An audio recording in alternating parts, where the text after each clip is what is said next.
The Adam County cops stealing money, stealing cake. When they make they traffic stops, first they screw you, then they sue you. Play games and dismiss your claims. The proof's on the internet. Afro Man will bring it to ya. Afro Man is gonna do ya. Afro Man is gonna screw ya. My proof's on the internet. Mine eyes have seen informants get busted with felonies. Tell the cops I'm a kidnapper and I sell a lot of keys. Raid my house and then get pissed, 'cause the dungeon don't exist. My proof's on the internet. Afro Man will bring it to ya. Afro Man is gonna do ya. Afro Man is gonna screw ya. My proof's on the internet. My gate don't operate and my door is on the floor. My camera's disconnected. Lisa Phillips is up. Downtown they take my mama's lemon pound cake. My proof's on the internet. Afro Man will bring it to ya. Afro Man is gonna do ya.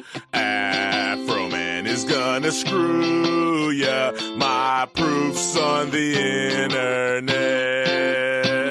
They vandalized my property, my money came up short. They disconnect my cameras because they are a poor sport. They're the predators and the victims and they're suing me in court. My proof's on the internet. Afro Man will bring it to ya. Afro Man is gonna do ya. Afro Man is gonna screw ya. My proof's on the internet. Brian Newland is a flag. William is a pedophile. If I'm telling folks the truth, how come I have to go to trial? Newland sexting kids, that's true. Now he's stealing my money too. My proof's on the internet. Afro Man will bring it to ya. Afro Man is gonna do ya.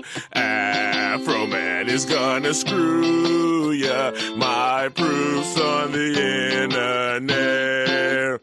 Tasha Chamblin is a confidential informant. Roy Gabbard is the judge that signs fictitious warrant. This whole situation is totally their fault. Don't rape me, don't get videoed and caught. Afro Man will bring it to ya. Afro Man is gonna do ya. Afro Man is gonna screw ya. My proof's on the internet. Prosecutor David Kelly turned to jelly when they fell. Coward ran to Arizona so he wouldn't catch the hell. Kimmy tried to dodge us, Rogers tried to retire and dip like a rat leaving a sinking ship. Afro Man will bring it to ya. Afro Man is gonna do ya. Afro Man is gonna screw ya. My proof's on the internet. All you crooked cops in the world that's doing wrong, you better stop, you crooked cop, before I put you in a song. Make your family and your friends laugh out loud and sing along. My proof's on the internet. Afro Man will bring it to ya. Afro Man is gonna do ya. Afro Man is gonna screw ya. The proof's on the internet.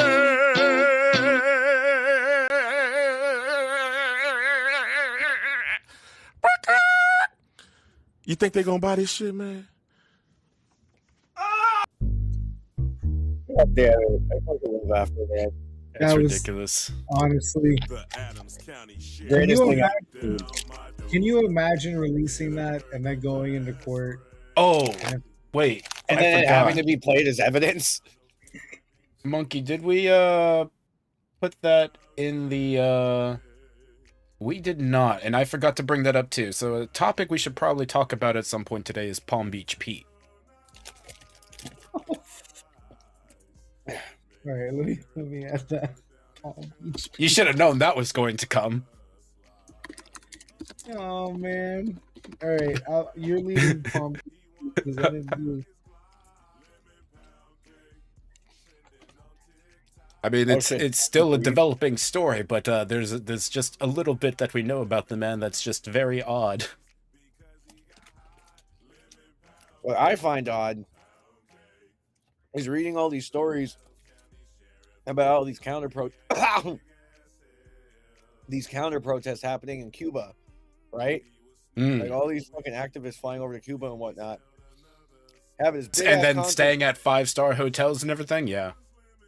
Staying at 5-star hotels, and on top of that, not just 5-star hotels, illegally. Power. Well, here's the other thing: they were using so much power for a concert today, for real, that they ended up causing a partial blackout.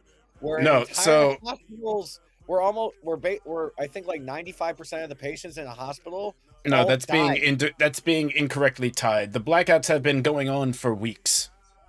It's been rolling blackouts. Because they're having power issues over there. Okay, and you're telling me that a huge-ass concert that's using God knows how much power isn't going to contribute to that? Oh, I don't doubt it contributes, but they've had the problem ongoing for weeks, so it wasn't just the concert that caused it or anything. Oh, I know. I just find it funny, though, that there are people literally dying because they don't have the resources that they need. Right, and the activists over there are just live streaming and playing concerts. Fuck his name, or Hassan, that's his name. Hassan Piker, aka dude probably gets fucking. Now I'm gonna keep my mouth shut. But he lives in California, right? I believe so. Don't. Yeah, he does. Yeah. Then he probably dates a lady boy. Anyway, no, he dates Valkyrie. Who? The other streamer, one of the annoying female streamers, Valkyrie. Hey, what's up, Rick? What's up, guys? Well, either way, I have zero respect for Hassan because he's a dog beater.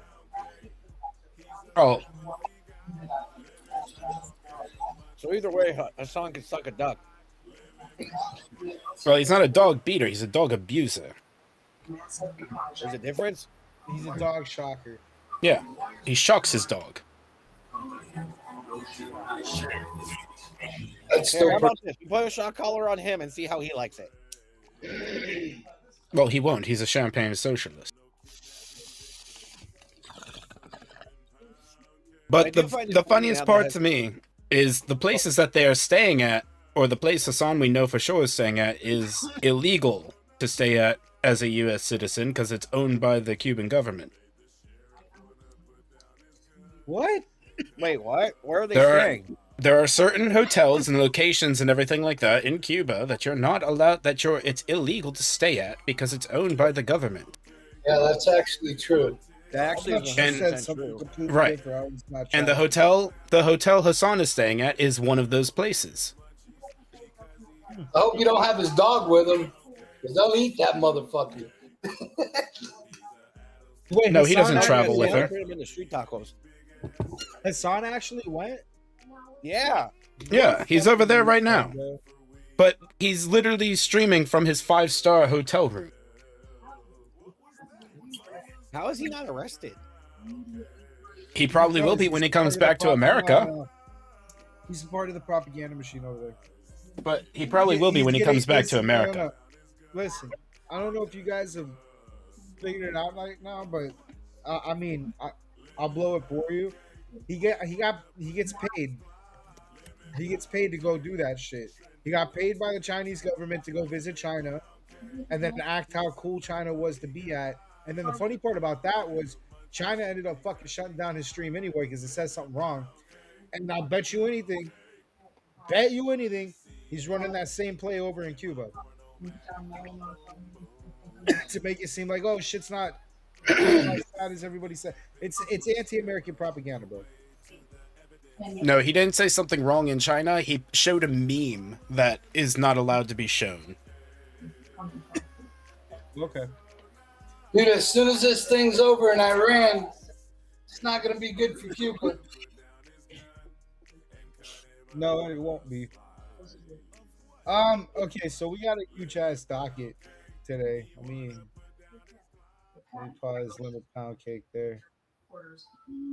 That information was already available to us at the point. There's a considerable amount of war updates. So what I'm gonna end up doing, like, instead of having a discourse every fucking every topic in that section, there's a reason why I divided it. We're just gonna like roll through those and then talk about it at the end because there's like so much, and then if there's anything we want to talk about in the middle of, like, you know, to break all that up, you know, just ring the bell or something. This is gonna be kind of like fast money type shit. Like, all right, pause. It'll be like in UFA where it's, you know, we're running through the rest of the games that we're not spend a shitload of time evaluating. So it'll be like kind of like those rules. Okay, I'm gonna go through the videos and shit, and then you hit the pause button if you want to talk about that particular spot. We're gonna lead off with connection to slavery in China. Probably the top to the environmental issues. Thing. All right, hold on, pause. You still gotta do push to talk if you're not, because your TV's loud as fuck. All right, let me get this going here. Forgive the speed of production today. Afro Man got involved with all of my shit. All right, now we're with fast-moving developments out of the Middle East. Israel says it has killed 2 senior Iranian security officials in an overnight strike. Last night, the IDF took out commander of the Basij, Soleimani, and his deputy and secretary of the Supreme National Security Council, Ali Larijani. Iran has been hitting back with attacks across the region. The U.S. Embassy in Baghdad has been hit by shrapnel from intercepted drones. Meanwhile, President Trump is calling on nations to help secure the critical Strait of Hormuz as the fighting brings traffic through the vital shipping route to a standstill. For more on this, I'm joined by CBS News senior foreign correspondent Imtiaz Tayeb. Of course, is following all of this for us from the United Arab Emirates. Imtiaz, I mentioned the 2 security officials that Israel says have been killed in Iran, one of them being Ali Larijani. How influential was he in Iran? Has there been any response from Tehran? Good to be with you. Well, still no response or confirmation from Tehran. But to give you a sense of who Ali Larijani was, there was nobody in the system who I would think had more power than him other than the supreme leader. When you consider the role he's played in that country for decades, you know, he was once part of the IRGC. He was once the Speaker of the House. He used to run state TV. And perhaps most significantly, in the recent months, he has essentially been the national security advisor to the late supreme leader, effectively running the day-to-day operations of the country ahead of the president, Masoud Pezeshkian. He's also seen as somebody who not only was able to navigate the complex politics of Iran, but also the violent arm of Iran as well. He's widely seen as somebody who had a very direct role in those demonstrations that we saw in January, in which we know thousands of demonstrators were killed. And so he occupies this very complicated space. On the one hand, as being somebody who's a very strong political operator, but also somebody who used the iron fist of the state quite brutally. Yeah, that's important context, and certainly someone very significant if indeed he has been killed in those strikes. I also want to talk to you about the Strait of Hormuz. This is something that you've been reporting on extensively. I'm looking at that in a second. All right, let's. In the Middle East, Iran targeting a joint UK-US military base in the Indian Ocean, and Iran's main nuclear enrichment site was struck again as the war is now in its 4th week. ABC's Patrick Ravel has the more from Doha. Whoa! Tonight, an Iranian missile slamming into a residential neighborhood in southern Israel. Israeli authorities saying nearly 40 people wounded. And in an attempted show of military strength, Iran reportedly firing 2 missiles at a US-UK airbase, thought to be out of its reach. This is a warning shot. Iran reported to have fired 2 intermediate-range ballistic missiles at Diego Garcia, the joint American military base in the middle of the Indian Ocean, 2,500 miles from Iran. One of the missiles failed in flight. A US warship also fired an interceptor at the other, sources told the Wall Street Journal. Reaching the base would mean Iran may possess ballistic missiles with a much longer range than Tehran has previously acknowledged, although it's unclear how far the missiles traveled. The British government, though not confirming the missile's launch, calling the attack reckless. There are two messages here. The first message is our capabilities are kind of large enough, long enough to reach into Europe even. But secondly, this is demonstrating that those, as well as the drones and the small attack vessels and the mines, are still something that they possess. The US and Israel, meanwhile, launching fresh strikes on Iran's nuclear facilities, including the Natanz enrichment site. Iranian state media saying no leakage of radioactive material was reported. The US Central Command declined to comment on any attack on Natanz, but insisted that the war is making progress. Iran has lost significant combat capability over the last 3 weeks.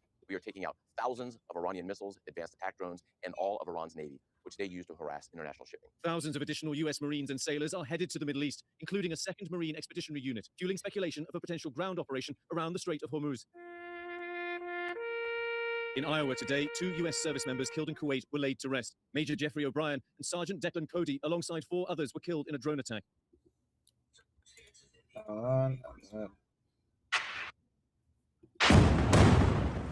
Israeli strikes hit across Lebanon overnight, several hitting areas in central Beirut and its southern suburbs. In central Beirut, where Lebanon's health ministry said 10 people were killed, residents and first responders...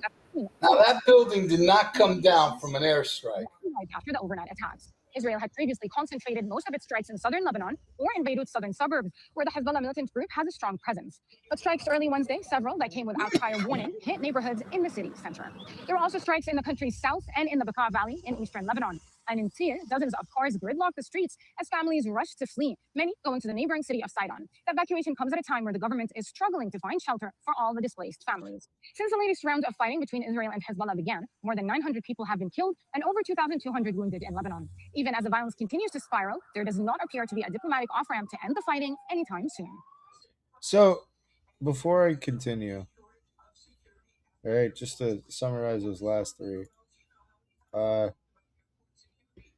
we got they called him the de facto leader. He was the guy that was calling all the fucking shots over in their military, and as you could tell, he was also the guy that ordered all the protesters that got shot and killed that we've been bitching about for the last 2 months. Yeah. We got him, his son, a bunch of the generals. Israel did that, honestly, and it wasn't us. Israel got to them. And all of that, Israel also attacked Lebanon. Actually, there's a really cool... let me share that real quick. There was a really cool look at them taking out one of those major bridges that they use over there. Yeah.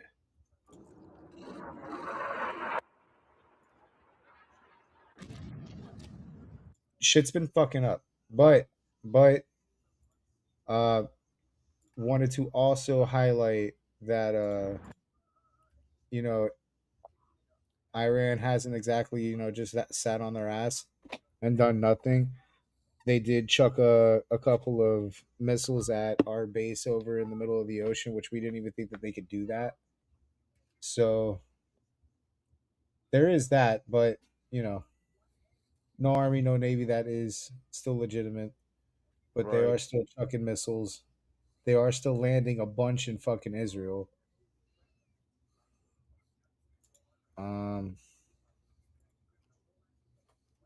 So shit is still blowing up. Time for bunker busters. Yeah, shit is still blowing up over there. However, the one major thing that's been pissing off everybody is the Strait of Hormuz issue. So I wanted to get to a few of these because Trump did announce a 48-hour deadline on opening that because it is literally pissing off everybody that it is closed right now. Give me one sec. It's pissing off everybody, but they won't chip in to fix it. Or they're finally doing it now, I think. Donald Trump has issued Iran a 48-hour ultimatum, and after that, massive strikes could hit Iran, strikes that could be devastating. On Truth Social, Trump warned, if Iran does not reopen open the Strait of Hormuz within 48 hours. The United States could strike Iran's major power plants, a move Iran cannot afford. Iran responded immediately. We will not open it. Iran has escalated. It launched projectiles toward Diego Garcia, a key U.S. base, home to B-2 Spirit bombers. The projectiles were intercepted, but the message was clear. At the same time, Iran reportedly downed an F-35 fighter jet, something never seen before in combat. Before anybody thinks that they blew up the jet or anything, the jet landed, the jet's okay. Yeah, Okay. I know. So why would this guy say that? Suggests 16 U.S. jets have been lost in this conflict after Israel struck Iran's South Pars gas field. Iran responded by hitting Qatar's Ras Laffan field, causing a $26 billion loss. Today, Iran reportedly carried out strikes near Dimona, with significant damage reported, seeing the situation intensify. The U.S. is deploying 3 more aircraft and around 2,500 Marines to the Middle East. The U.K. is sending an advanced submarine. The next 48 hours could decide everything. President Trump just posted on Truth Social moments ago that if Iran doesn't open up the Strait of Hormuz within 48 hours, the United States will, quote, hit and obliterate their various power plants, starting with the biggest first. We're going to continue to monitor any breaking developments. I think that's fucked up. You're supposed to say like the biggest for last. Like that's like, come on, dude. He said this guy's supposed to be like.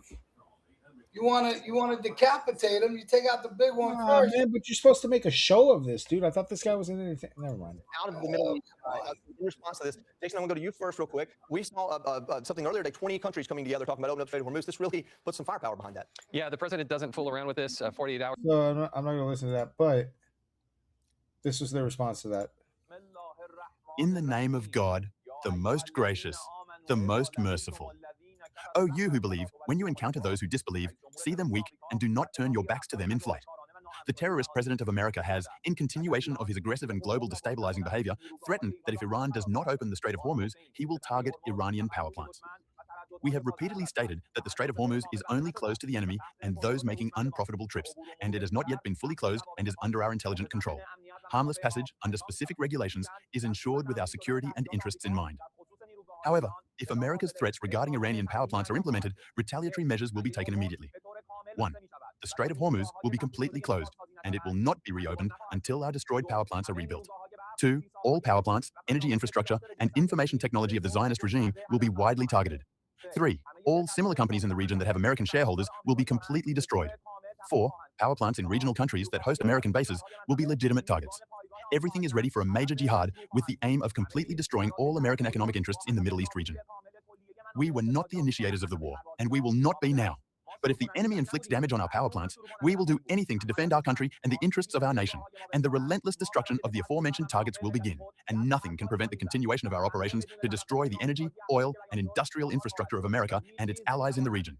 And there is no power except that of the Almighty, the Wise. Sounds to me like they hit a nerve there.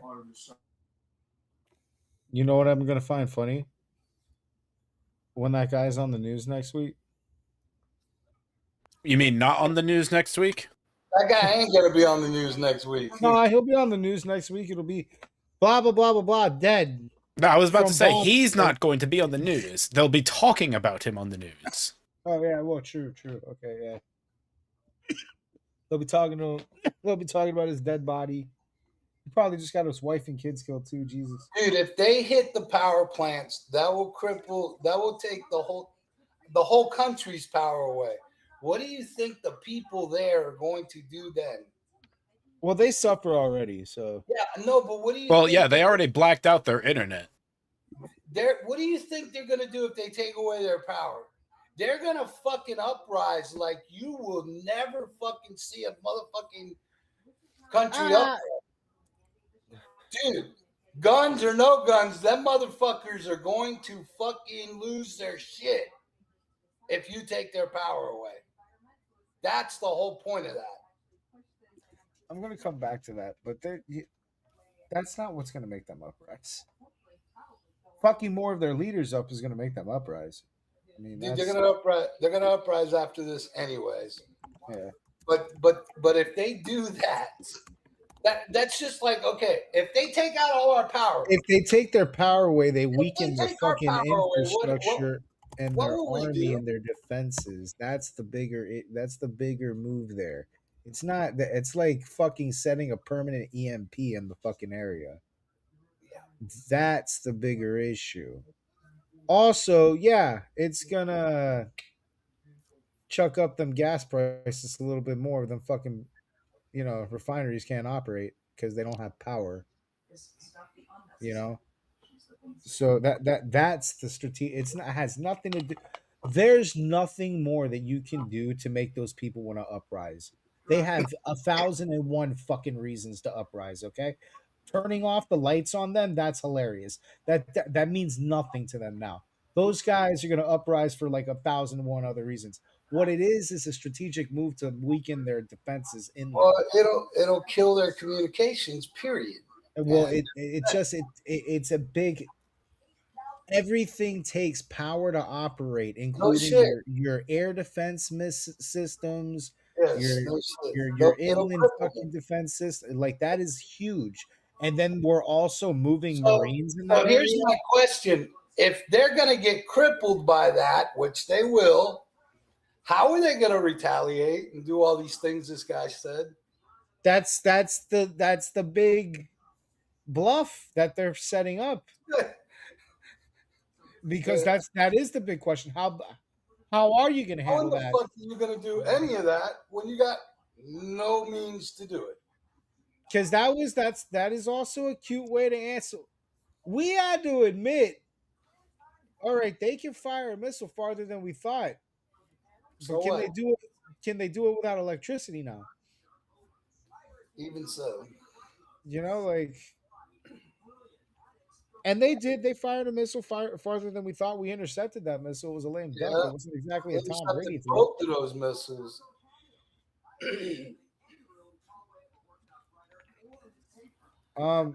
At this point, it's like they're just wild animals, and they're just like scattered now. It's like fucking they don't even know what to do. They don't even have leaders anymore. They're just fucking. I was arguing with this fucking Hassan watcher. That's what I call people that support What's this. with the black guy? I don't actually know if he watches Hassan, but I was arguing with some fucking. I'm just gonna call him a Hassan watcher on Facebook, and they were saying, "Oh, your president hides in a bunker." I'm like, bro, my president talks shit on like, and I mean cash money shit on our news media on a fucking everyday basis. You're literally taking your fucking p's and q's in that country from a cardboard box because you don't know where that leader is. Like, what are you talking about to me? Like, I get that shit's like whatever fucked up, and the next topic we're gonna actually discuss it. But let's call spades spades, all right? They're getting their asses whooped in this little war that we're having. Like, I don't. Have we even lost a general? We've lost soldiers, sure, but have we lost like a general? No. They're sitting there having a party because they forced an F5 to land. Okay. Yeah. Like, we like completely decimated their air force and fucking navy, and they're sitting there having a party because they forced one of our planes to land. But this You is know what like, they're trying to do? You know what they're trying to do, Rick? They're trying to draw us into a ground war. which is stupid on both of our parts. It would be stupid on the American parts to go to a ground war, but like that's stupid to draw us into a ground war because we're winning that always. It's just dumb because that's an amount of resources we don't need for this. That I do agree on with the weirdos that are like against the war, but I do agree we don't need to put boots on that ground. If we put anybody on the ground, it'll be Delta Force to clean up at the end, and that's it. I don't. Which I'm good with that. I'm good with that. But if we own their skies and waters, there's no reason. We already do. We already. Yeah, there's no reason to put any fucking infantry up in them in the lands until it's all over. They may have to around the straits, bro, to keep it fucking open. They may. That's unless we're talking about taking over Karg Island. That's worth the boots on the ground, but that's gonna fucking be significant boots on the ground, bro. Like Karg Island ain't gonna be like a couple hundred Marines and we've got it. It's not that big of an island. It's what the importance of the island is. They're gonna fight for that island like it's Hamburger Hill. Of course. I don't think China will be happy about that either. No, I don't think they would be. Probably not. I don't think China will be very happy with that at all. All right, so let's talk about now what it's affecting us on how it's affecting us on our end, because this is one thing that is affecting gas. Yeah. Well, I'm actually gonna hop off here just because I'm fucking tired. Tired. Wife's getting falling asleep. Calm, rattled oil market. See y'all later. It used to be 60 something to fill my tank. Now it's 90 something to fill my tank. Treasury Secretary Scott Bessent now announcing that the U.S. will allow for the limited sale of previously sanctioned Iranian oil. It comes as the cost of U.S. crude sits just below $100 a barrel. President Trump trying to offer reassurance. I expected worse. I thought that oil prices would go much higher. Now that's exactly what business leaders are worried about. United Airlines CEO Scott Kirby writing in a memo to employees, our plans assume oil is $125 a barrel and doesn't get back down to $100 a barrel until the end of 2027. This would be a huge hit to the U.S. consumer if we did reach that $175 mark. Halima Croft, a commodity strategist, says with the Strait of Hormuz effectively closed and no clear solution in sight, gas prices in the U.S. could reach a staggering $7 a gallon if the war drags on. The highest recorded national average was just over $5 in 2022. Transportation is how we move goods everywhere in the country, so that will be passed on. If you get on a plane, you're going to see much higher airfare. Think about how we're going to be trucking goods across the country. It goes beyond simply what you put in your car. It's going to affect everything regarding transportation. With the war deepening abroad, a growing risk to the economy here at home. Kathy Park, NBC News. We thank you for watching. Here in Detroit, thank you for taking questions. We're seeing gas prices here climbing at home, in particular here in Metro Detroit, with what's going on with Iran and knocks in the Strait of Hormuz. What is the administration doing to help keep gas prices down, and where do you see gas prices going here in the near future?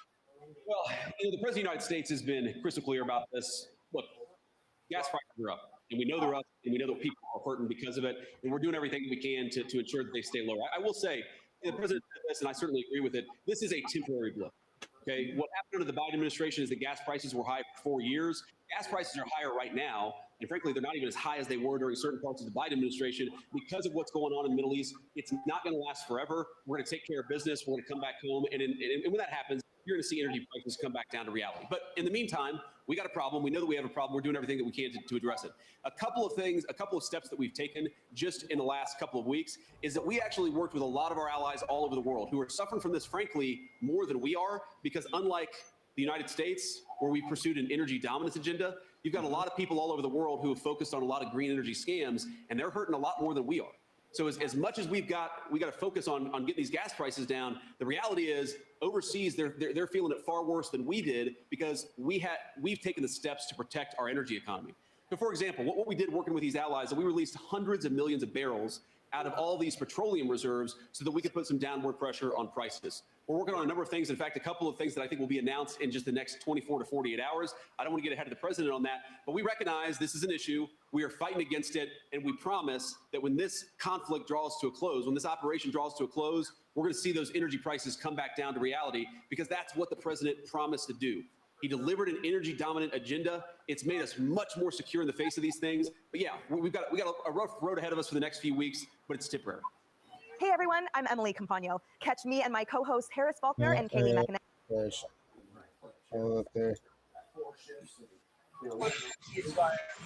You know, you don't do a ceasefire when you're literally obliterating the other side. They don't have a Navy. They don't have an Air Force. They don't have any equipment. They don't have any spotters. They don't have anti-aircraft. They don't have Ayatollahs. At every level. We're not looking to do that. Do you think Israel will be ready to end the war when you're ready? I think so. Mr. President, the relationship's a very good one. I think so. We want more or less similar things. You know what we want? We want victory, both of us, and that's what we've got. You said opening the Strait of Hormuz is a simple military maneuver. Very simple. Yeah, but what did you mean by that? It's a simple military maneuver. It's relatively safe, but you need a lot of help in the sense of you need ships, you need volume. And NATO could help us, but they so far haven't had the courage to do so. and others could help us. But, we don't use it. At a certain point, it'll open itself. At a certain point. I don't want to do a ceasefire.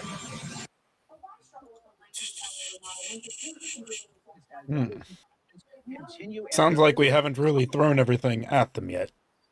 No. Getting messages out in Not Dubai. even. From earlier today, take a look here. Fox News' Lucas Tomlinson putting this out on X, saying about the UAE air defenses that were currently active, and we were seeing a lot of activity the last couple of days, especially in Dubai. For more on this, I want to go right now to Dubai, and that is where we find Fox News' Lucas Tomlinson with a breakdown. Lucas, tell us, what do you know on the latest?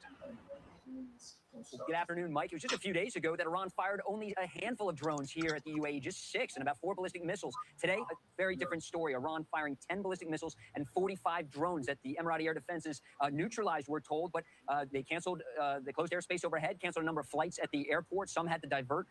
Just a sign that while President Trump talks about the 7,000 targets that have been neutralized in Iran, round-the-clock strikes from the U.S. Air Force, U.S. Navy, that Iran is still capable of packing a punch. In Saudi Arabia, they've received dozens of drone attacks. What we're seeing here in the UAE is Iran is primarily targeting the oil infrastructure. The Shah gas field in Abu Dhabi, about an hour away from where I'm standing, that was hit today. Production has been suspended, and the Fujairah oil complex, which is part of the overland pipeline that connects the Dubai area to the Gulf of Oman, bypassing the Strait of Hormuz. The Fujairah oil complex was hit for the 3rd time this week. And of course, you can't be here in Dubai and the United Arab Emirates and not talk about the Strait of Hormuz. Tanker traffic has virtually ground to a halt, although it is notable, Mike, that in the last 24 hours, 15 tankers did make it through. We heard from President Trump over the past few days imploring NATO to send warships, assets to help open up the strait. India today was one of the first to raise their hand, saying, hey, we just got 2 oil tankers through the Strait of Hormuz. 80% of this oil from the Persian Gulf actually goes to Asia. Only 2% of the tankers that leave the Persian Gulf come to American shores, and perhaps the Trump administration can lean on some Asian allies to do something about it in China. Clearly no ally of the United States, but you got to figure diplomacy is going on between Beijing and Tehran to get their oil out, because while Iran is holding the Strait of Hormuz hostage, it feels like they want to see high gas prices back home to put pressure on the White House. You have to wonder how long will that last, and that's one of the reasons we saw President Trump authorize airstrikes on Harg Island. That's in the northern Persian Gulf, where 96% of Iran's oil is shipped from. This terminal, it's a big strategic choke point. Many people might see that as a vulnerability, Mike. Not after those airstrikes did not target the oil terminals, hit military targets. You have to figure the U.S. military perhaps could hold Harg Island hostage. Perhaps we have some dueling land masses here on the world stage. And Lucas, did Iran think by this time already that they would have put enough pressure on the Gulf states like the UAE to put more pressure on President Trump to stop this? Because it seems like right now it's the direct opposite of what they wanted. Right.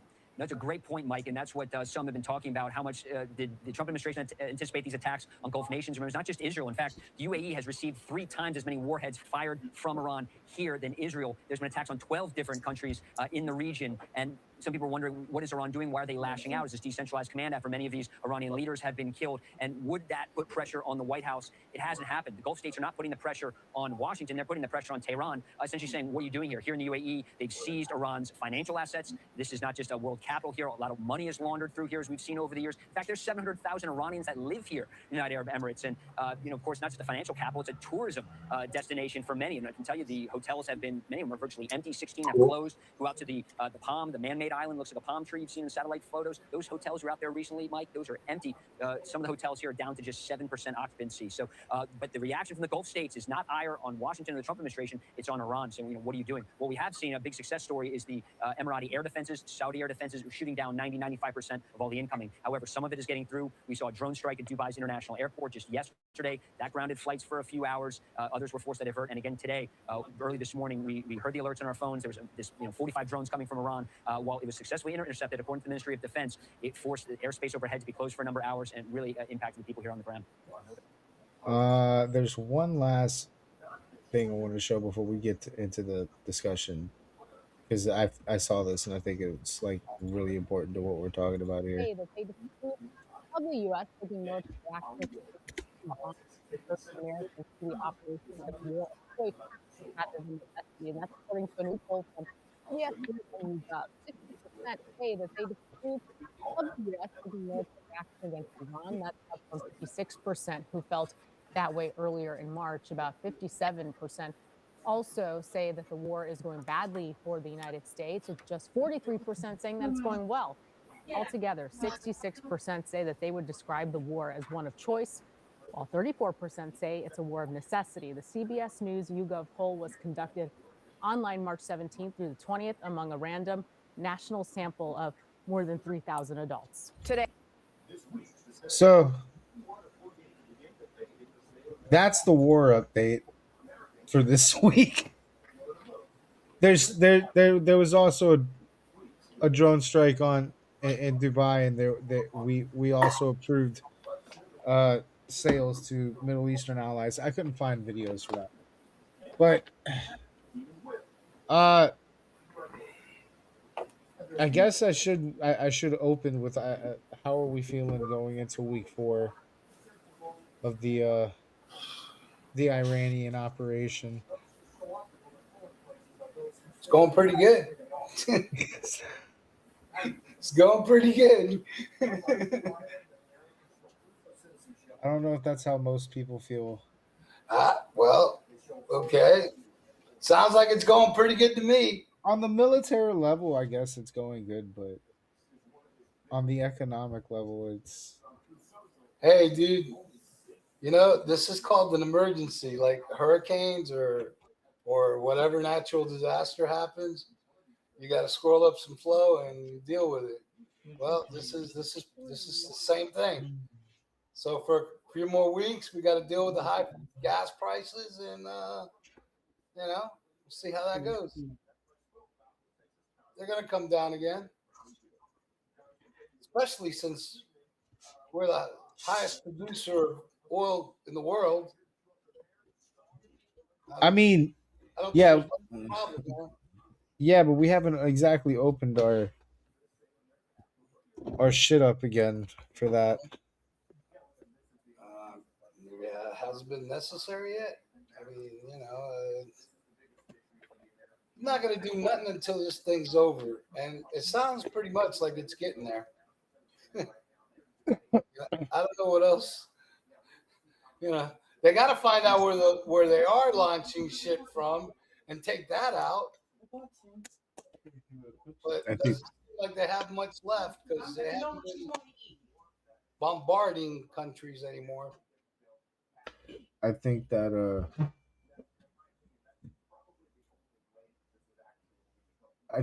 like I don't like finding out new things, like Iran can do things that we don't know about. Like I didn't like finding out that they can chuck missiles farther. Well, But they I didn't do it very well because they got both knocked down. So, But yeah, I okay, guess they went that far, but they didn't get there.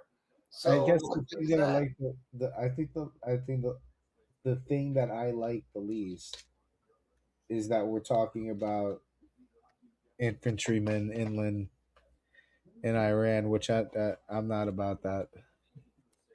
That's going further than a quick operation. You know what I'm saying?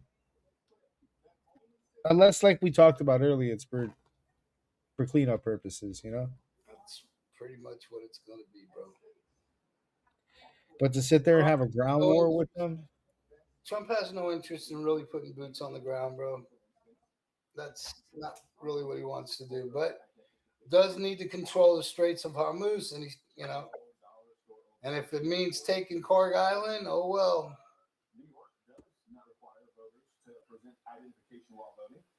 Slender, how are you feeling about it? I haven't really kept up with it. Okay, that's fair. So, I mean, I've given my general sentiment of the Middle East many times, so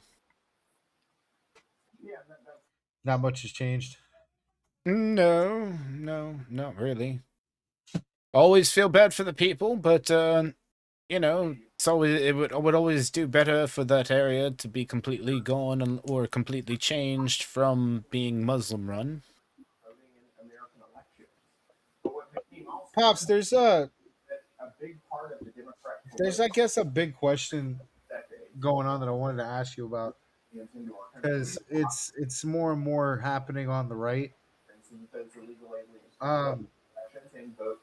There's this like big belief, and even Charles has subscribed to it. Charles subscribed to this, like we were talking about it earlier. There's this big belief that Israel forced our hand into going into attacking. Yeah, I don't believe that for a fucking second. I don't believe that for a second.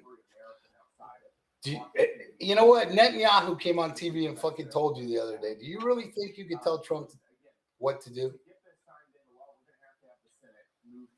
The way Charles said it was Israel told them that they told us that they were going to attack with or without us, and that forced our hand into attacking. Well, I don't know where he pulled that from, but I don't think that's what occurred. I think Israel might have gave us intelligence about stuff that was going to happen, and I think the fact that they went to that meeting and they told what's his name that does the negotiating with Marco Rubio. His name starts with a W.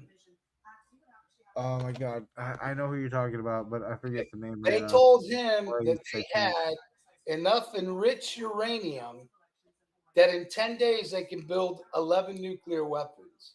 Steve Witkoff, I think the guy. Witkoff. Okay.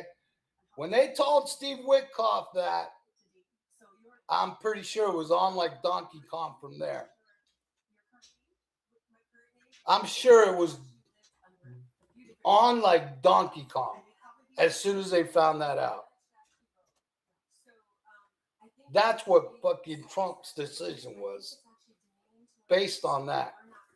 I don't think it was anything to do with Israel. Israel might have provided them intelligence, but I don't think it had any fucking thing to do with Israel.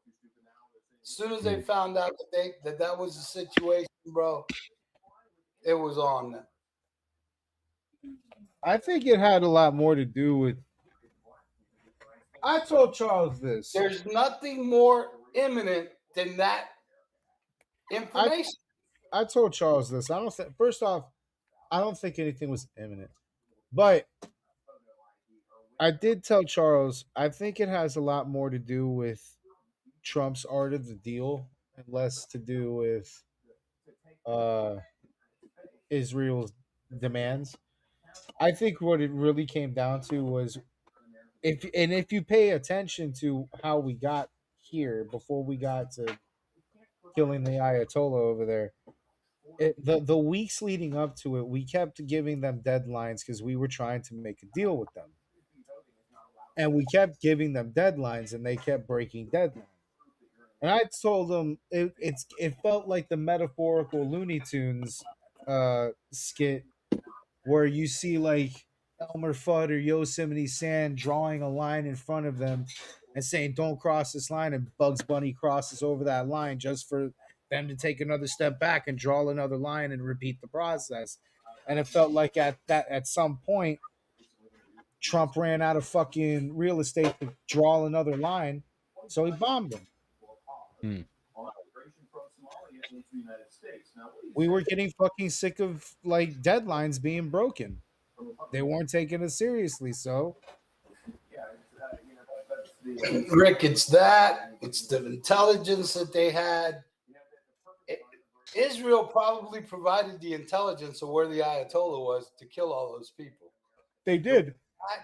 Okay, it was that, the timing of that, the fact that Witkoff heard that shit from them in the negotiation. It all had to do with it.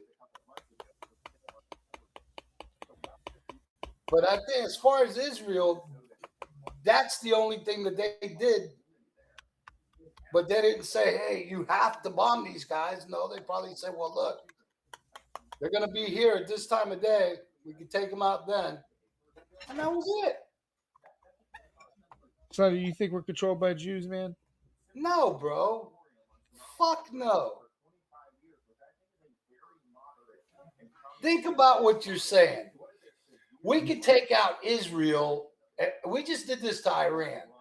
How hard do you think it would be to take out Israel? Come on, bro. But then where would we get our money? Listen, that's not even about. They're not going to take out Israel, but I'm just saying they're not controlling them. No way. No way they're controlling them. No, they're just bribing with using influence with money. As far as Iran goes, I don't think they have to influence anybody because Iran is just a fucked up country.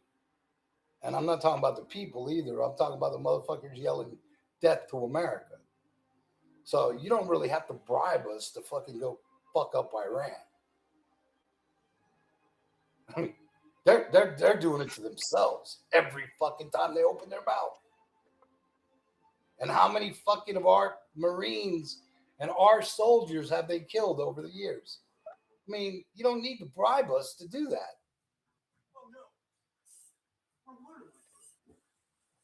Well, there is always the oil. The oil is the bonus. And I think there's the glaring thing that we all ain't talking about. Jeff Epstein. J. Epps. He ain't even involved in this. Well, you know. You never know. Dude, I'm just like, that Jeffrey Epstein situation is just so fucking crazy that, it can't be a part of everything. Okay? It can't. It's a fucked up situation, fucked up people, fucked up all around, but everything ain't about Jeffrey Epstein. But what if everything is about J. Epps? But it's not. I'm not even gonna argue about that because it's just not. It's just not. Sorry.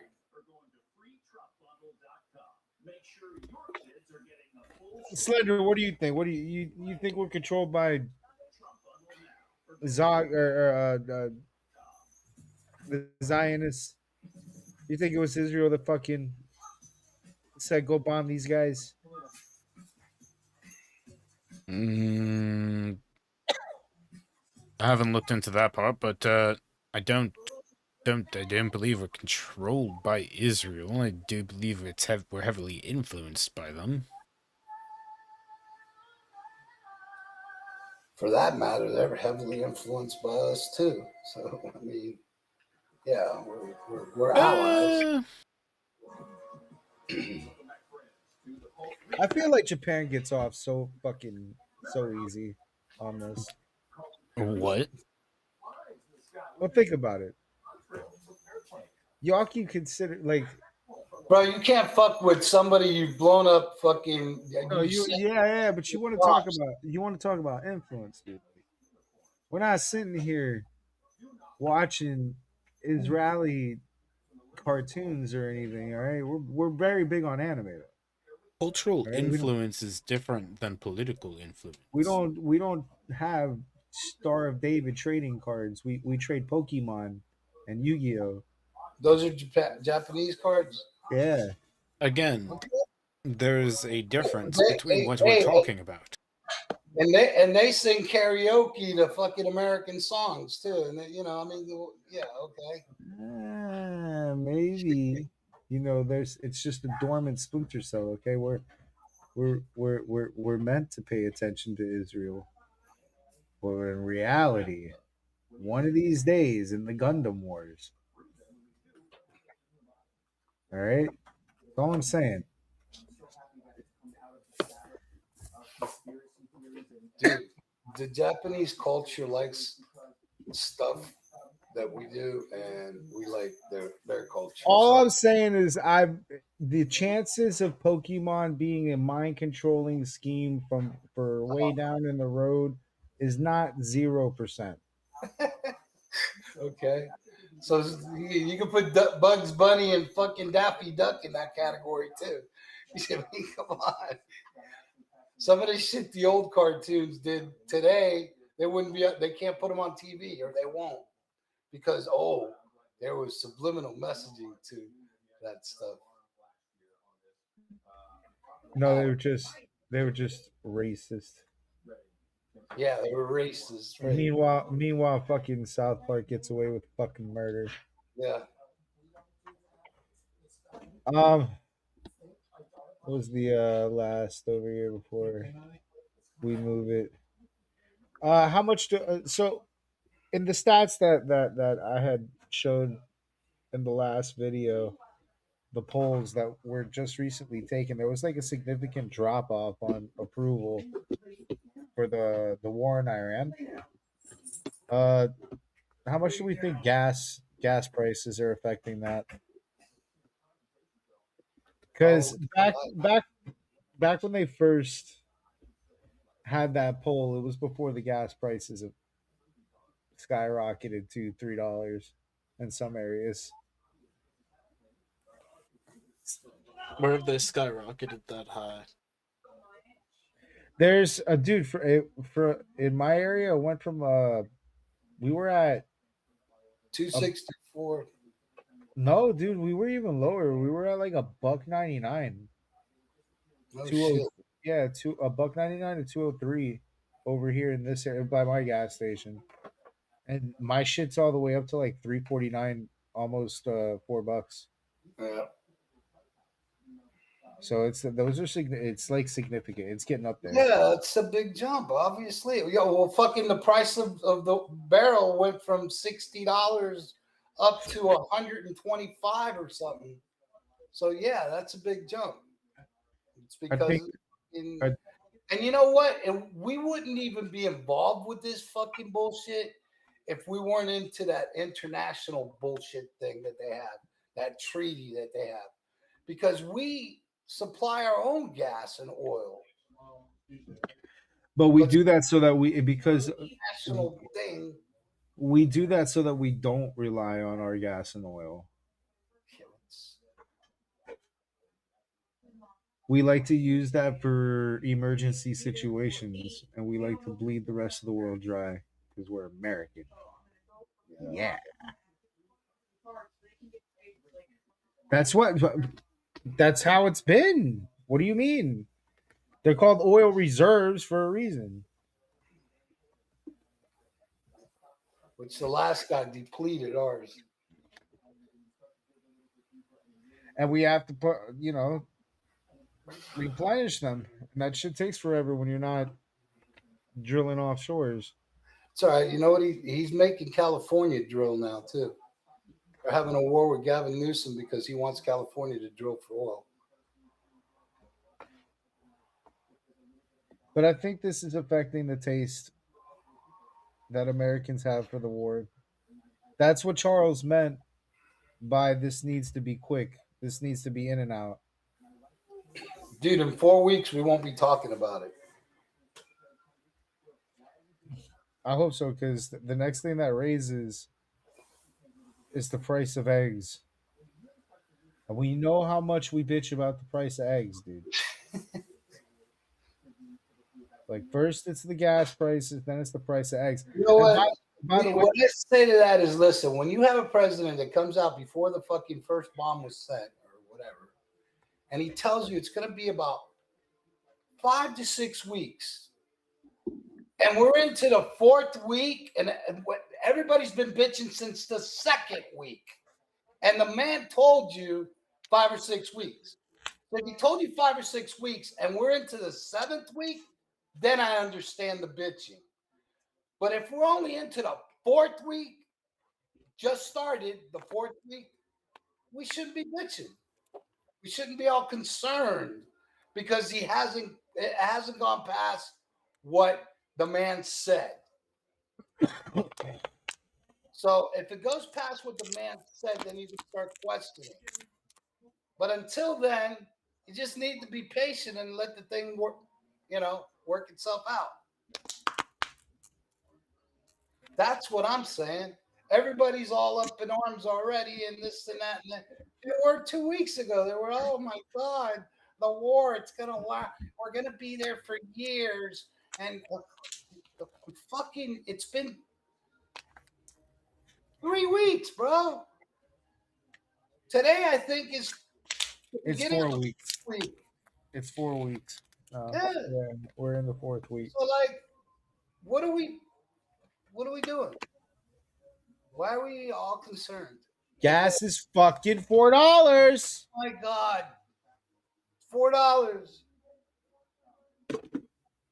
for a couple of weeks.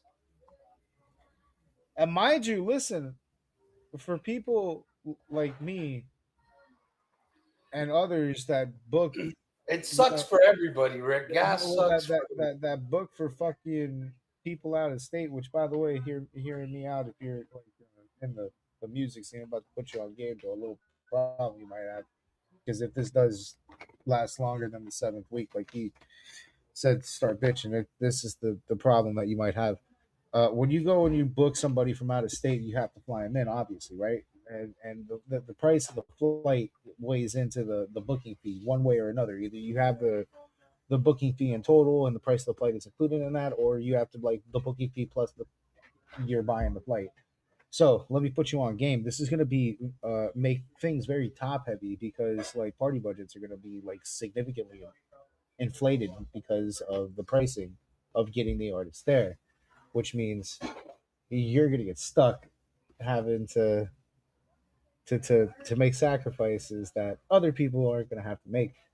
Means that things are going to get a little bit more top heavy when they already are pretty top heavy. So you're rooting for what I'm rooting for what everybody's rooting for this to be a quick end, because if it does last that longer, yeah, things are going to get more expensive to fly on top of everything else. But yeah, getting produce and shit to grocery stores, getting eggs to the grocery stores costs gas. Gas is but now we understand how fuel works. We understand how fuel works now. Before, when he was talking about it during the campaign, we didn't understand how fuel works. Well, no. Drill, baby, drill was. We understood. We understood. That's why we voted. But now, like, we're in this position where it's antithetical. But now people are actually seeing how gas affects how it affects everything. Right, but now he said he was going to fix the problem. This thing's happening, and it's antithetical to the thing that we wanted him to fix. Hey, the problem's been fixed. Now we're fixing another problem. But it's and that other problem. It's unfixing a problem that we fixed, though. Okay, but we're fixing that problem in a short amount of time. And when that problem gets fixed, the other problem that's already been fixed will rectify itself. That's how shit works. But the other problem that we're fixing right now had to be fixed, or else we wouldn't be here talking about anything. Because them nukes would wipe us all the fuck out. Jesus. And they didn't want the nukes for power. They wanted them for missiles. Because that was offered to them too. Listen, I'm all for bombing sand people. Yeah, but my eggs gotta not be 700. But you guys gotta reason the things that are happening and why they're happening. This is why it's happening right now, and this is what's going to happen later. I mean, so far, I don't know many lies that were. I don't know too many things that were said that were going to be done that haven't been tried to be done, and some that haven't been done yet, but they will. I mean, the guy, what did Biden do that he said he was going to do? Not a fucking thing. Except fuck everything up. So, you know what? You got to be patient, bro. Things will be better. I know we all got businesses. We all drive cars. We all got fucking problems. I get it. But I see a way out. It's such an ironic thing to have playing behind you, Slender. Let's up those numbers. Yeah. This one too. All right. By the way, we might be making a stop. But let's check out how. Holy shit, I got so many tabs open. Hold on. Let me organize my life here. Whoa. Let's check out how communism's doing.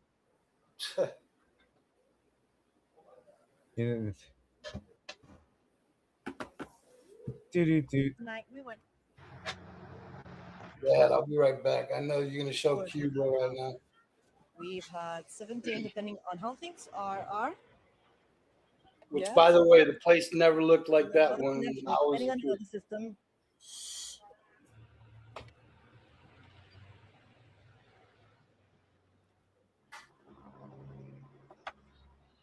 Problem? No, that's excessive.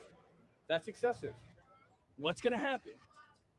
Let's have 1, 2, 3 days without power, and then the little bit we have to eat goes bad, nothing, and nobody answers anything, or solves anything, or anything. It's all the same here. Just darkness, sleep dark, breakfast dark, bathing dark, everything dark, it all forever dark. The dark whole night. What can I say?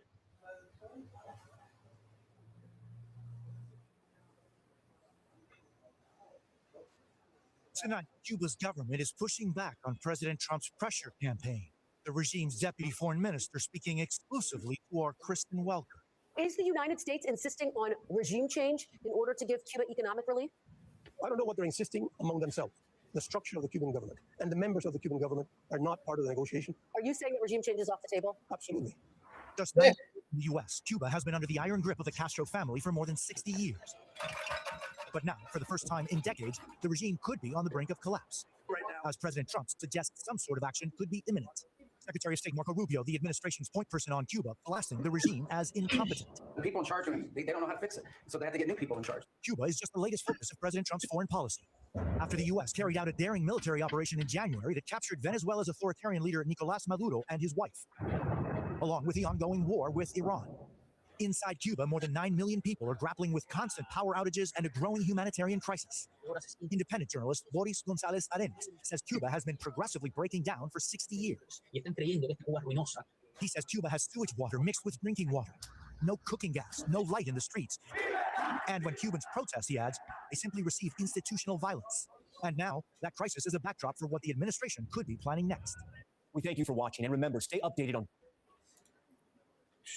one of the major avenues in Havana right now, and as you can see, it's completely blacked out. Cuba is right now suffering the second complete power outage this island has experienced in the space of a week.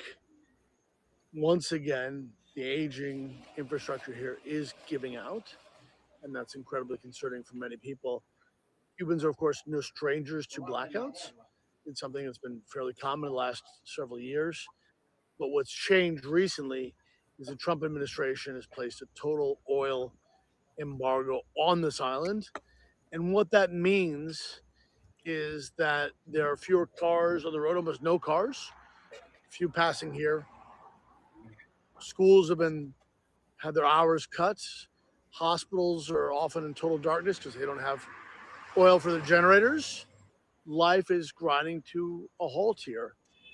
And so the Cuban government is negotiating with the U.S. government because the Trump administration says they want to see major changes take place here. They want to see the communist-run government open up, both politically and economically. The Cuban government says they're open to negotiations, but they won't make major concessions. It's hard to see, though, in the dark for the days to come, how they really have any other option. So, sounds like communism's going great over there. Oh yeah, it's peachy. It's the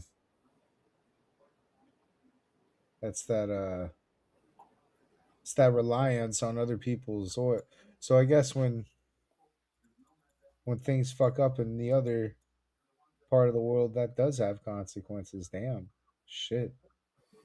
Problem with that is going to be like Russia's sending them an oil tanker, but we're probably going to intercept that oil tanker. And that's going to be another problem that we're going to have. That's if we don't call Vladdy and be like, all right, don't do that. It's already on the way, and it's already and it's going to be. I mean, things can be on the way all they want, bro.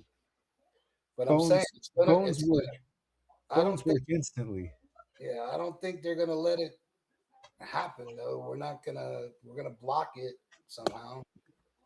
I'm sure we'll block it somehow, but I'm sure there's going to be a phone call or two to be like, hey, don't do that.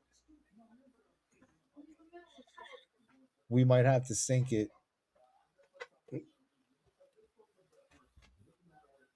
And I don't think Vlad can dedicate to a bigger issue than he already has when he's got one at his front door like Ukraine.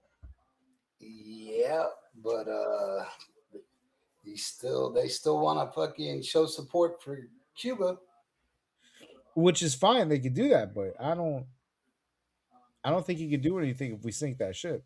You know, even if the ship gets there, which it probably won't, but even if the ship gets there, it only gives them like a week of fucking resources. And it's not exactly great. Yeah, go back to the same shit after that. So, I don't know. I just think that that's going to get hot once the Iran thing cools down. That's what I think is going to happen. But we'll see. You got to consider we are taking advantage of the fact that Russia is dealing with Ukraine for far too long. Yeah, but what's stopping China? Because Taiwan. China has more interest in Iran than Russia does. Right, Taiwan right now is dealing is tying China up. Yep. Although that and even that's gone on longer than expected.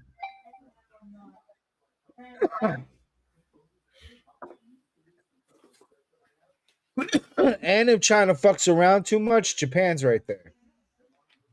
Yeah.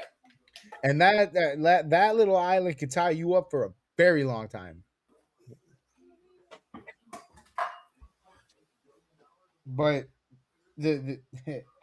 I think that's when you consider the world at play right now, we are really taking it. Like Russia made a huge mistake invading Ukraine. I think that does set up a big domino line that leads to us fucking around in Venezuela, Iran, Iran. Now we're talking about fucking around in Cuba. These are all things that Russia likes and depends on, and they can't really defend right now because they're stuck in a war that they didn't plan on being on this long. Like that war's gone on significant.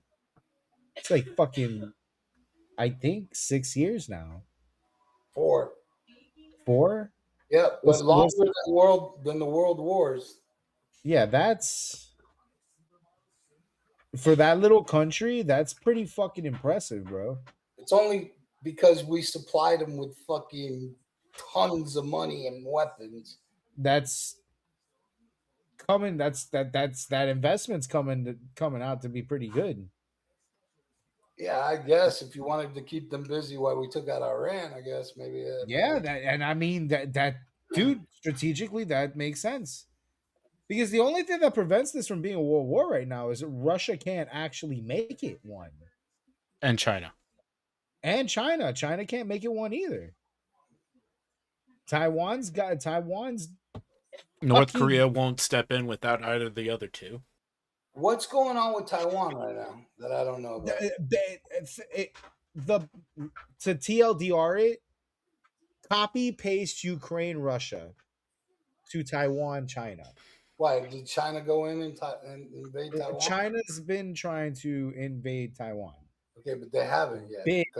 No, because they've been trying to, but they cannot. Taiwan's held them at bay. Okay. And that's an active thing. Like that's like a whole like civil war type shit. Although not. Like China wants Taiwan back in the fold. That's it. That's flat out what they want Taiwan back. They don't want to fucking deal with this bullshit. Like they want them back a part of the fucking communist dictatorship. Fuck all this freedom. And Taiwan's not having it. And it's basically the copy paste situation of Ukraine and Russia. Russia wants Ukraine back in the fold. Well, Russia's actually in there fighting and having a war. China isn't, as far as I know. it's not at the full scale that Ukraine Russia is, but they're dedicating resources to Taiwan.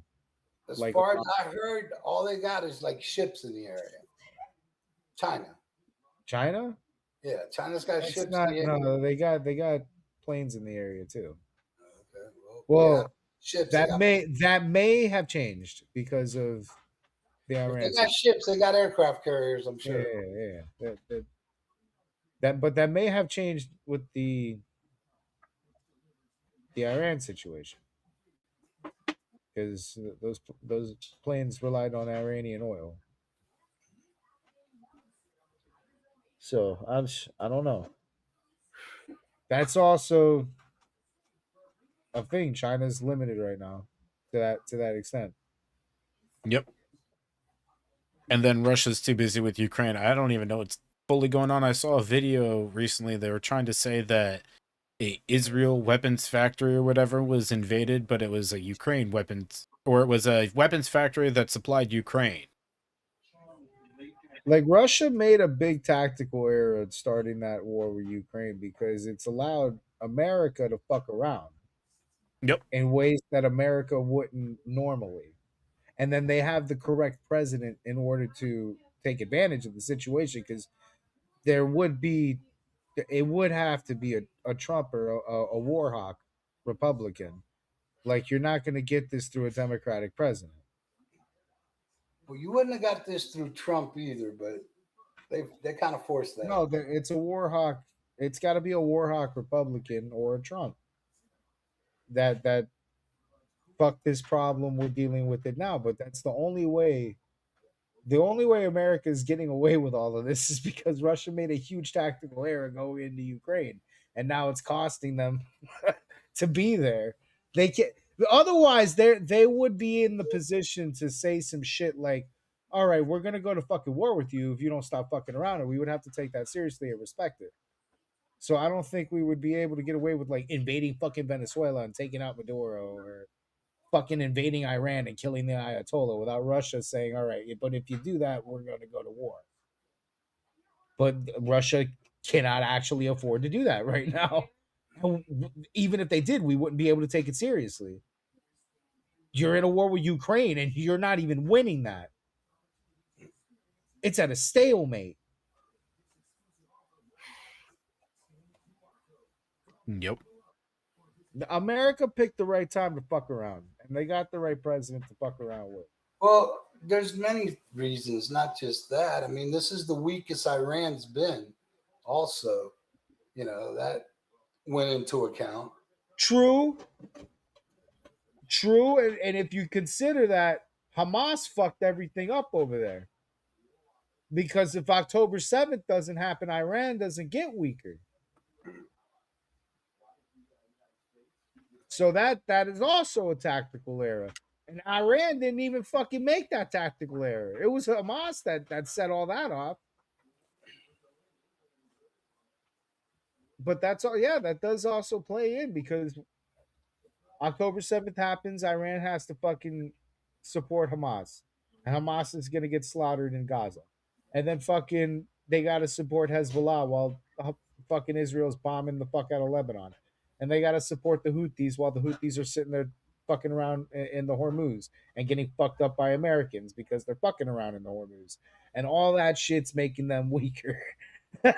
Like, yeah, true. Oh, they're significantly weaker now. They're really weak. And yeah, now they have no military and navy. The only thing Right. that I don't understand that Trump did is take the sanctions off of the oil for them. No, you know why? That's also strategic. There's people in there's allies in that area. UAE, Saudis, Egypt, even to some extent Israel, some of the European allies like UK, all those guys do rely on Iranian oil. If you and if they can't if the Hormuz is blocked up and closed, then only so many ships are getting in. Yeah, but see, they're allowing ships for they're allowing Chinese ships and Indian ships to go through. What Americans are? No, the Iran. They're Oh, allowing. dude, they're allies. Yeah, they're a lot. They're They're allowing. allowing their allies ships to go in, and you're asking why? Well, I'm saying they're allowing Chinese and Iran, India, to Yeah. get their oil. So that's not a problem for them. It's the other countries that aren't allies to them. They're having a problem. And you're at wait, why you're asking why Iran's letting No, I'm not Chinese? asking why. I'm Oh, okay. making a statement there. Okay, because I was about to say, because that makes complete sense that they would block up the rest of everybody else's oil. But even then, there's only so many ships getting through because that blocks clogging everything up. So even China getting ships through and India getting ships through, that's at a time factor. Like they're not getting it at the same rate that they were. You have to consider the bottleneck effect, and then all the like the effects of enforcement. Like, how do you keep that blockade going? You have to blow up ships, the carnage, the debris, the shit that you have to avoid in the sea. That strait's only 2 miles wide. Like, Straight's like 20 something miles wide. well, no, there's a bottleneck point in that strait that's only like 2 miles wide. Or excuse me, I did read that it's 22 miles wide, but that's not big. It's not huge. It's 22 miles. That's still not. That's Fucking big. it's not considerable. I mean, they are big oil tankers. Yeah, I get it. It's not considerable, especially when you have to blockade it.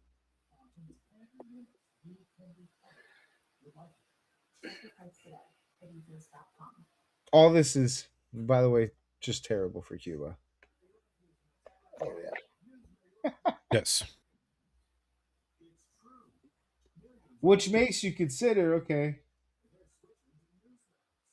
what's the end game hope? Are we just gonna Venezuela them, pull out the dictator?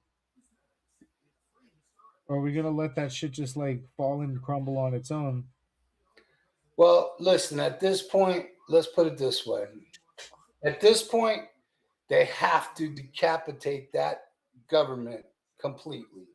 Because if they don't, they're going to have to worry for the next fucking 1,000 years of these guys getting revenge, building their shit back up, no matter how long it takes.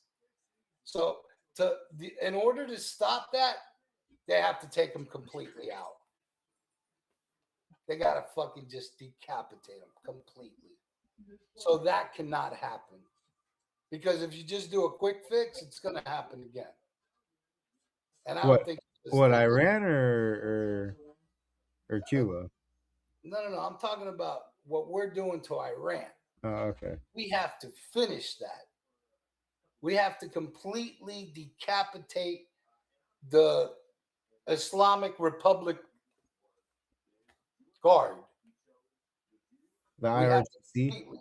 Yeah, we have to completely take them out. They can't have any resources left. They can't. I mean, if they're not alive, that's a bonus. Because we can't just leave after taking away their Navy and Air Force. We can't just leave. We got to make sure that they're fucking gone and they're no longer a threat. So it's the only way. If it takes fucking 10 weeks, it takes 10 weeks. You know, if it takes fucking 2 months, it takes 2 months.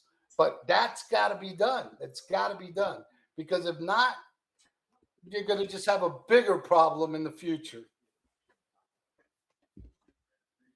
Oh, Jesus. You're setting up for this to be a 3-year war. Nah, ain't going to be a 3-year war. They ain't got that many resources. I'm not even close. I'm surprised that they still have weapons to fire. They got to rectify that situation. There shouldn't be no rockets coming out of Iran. They can't stop until there's no rockets coming out of Iran.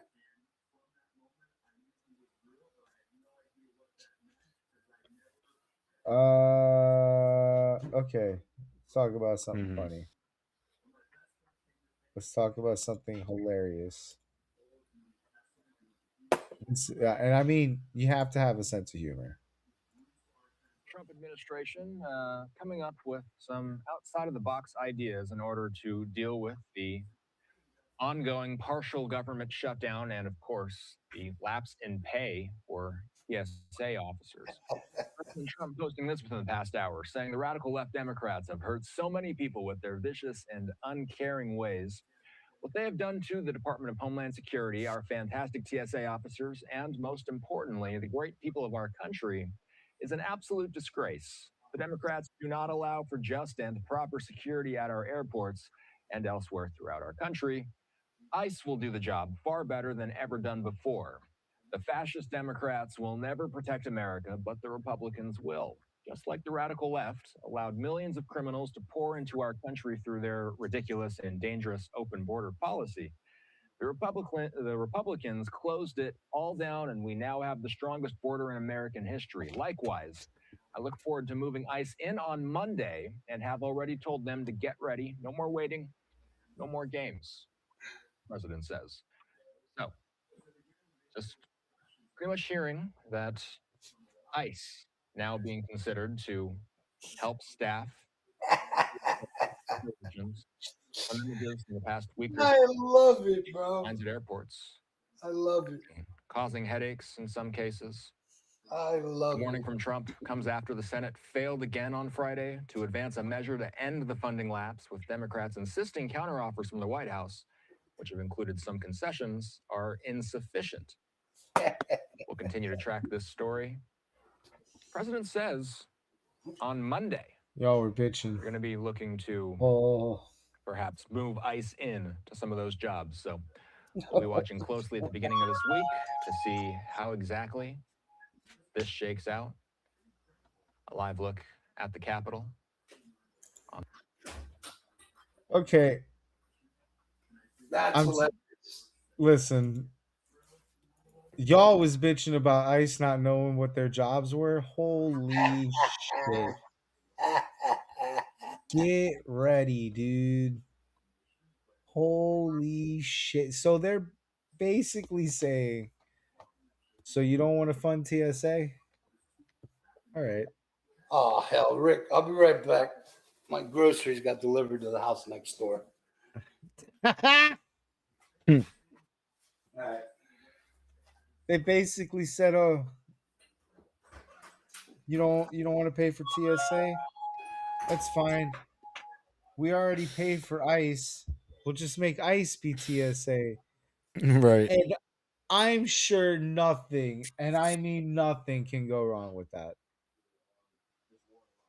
Absolutely nothing. That's, what are you talking about? I'm sure it'll be fine, but there will be people that'll make a attempt to make things out of it. No, I don't think it's gonna be fun at all. Well, again, that depends on how people react. No, I don't think it has anything to do with reacting. I think it's gonna be the speed of things, dude. I don't see them being good TSA agents. They'll be wonderful TSA agents. What do you mean they'll be thorough? Hey, nobody can throw their cars at them.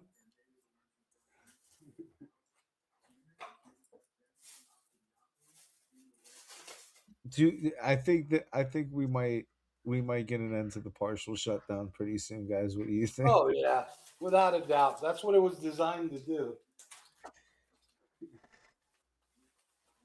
Imagine you're coming off from a fucking flight from Los Angeles to get deported in Miami.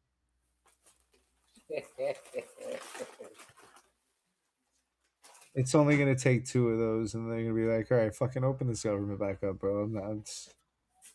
What did you need funded again? What was it?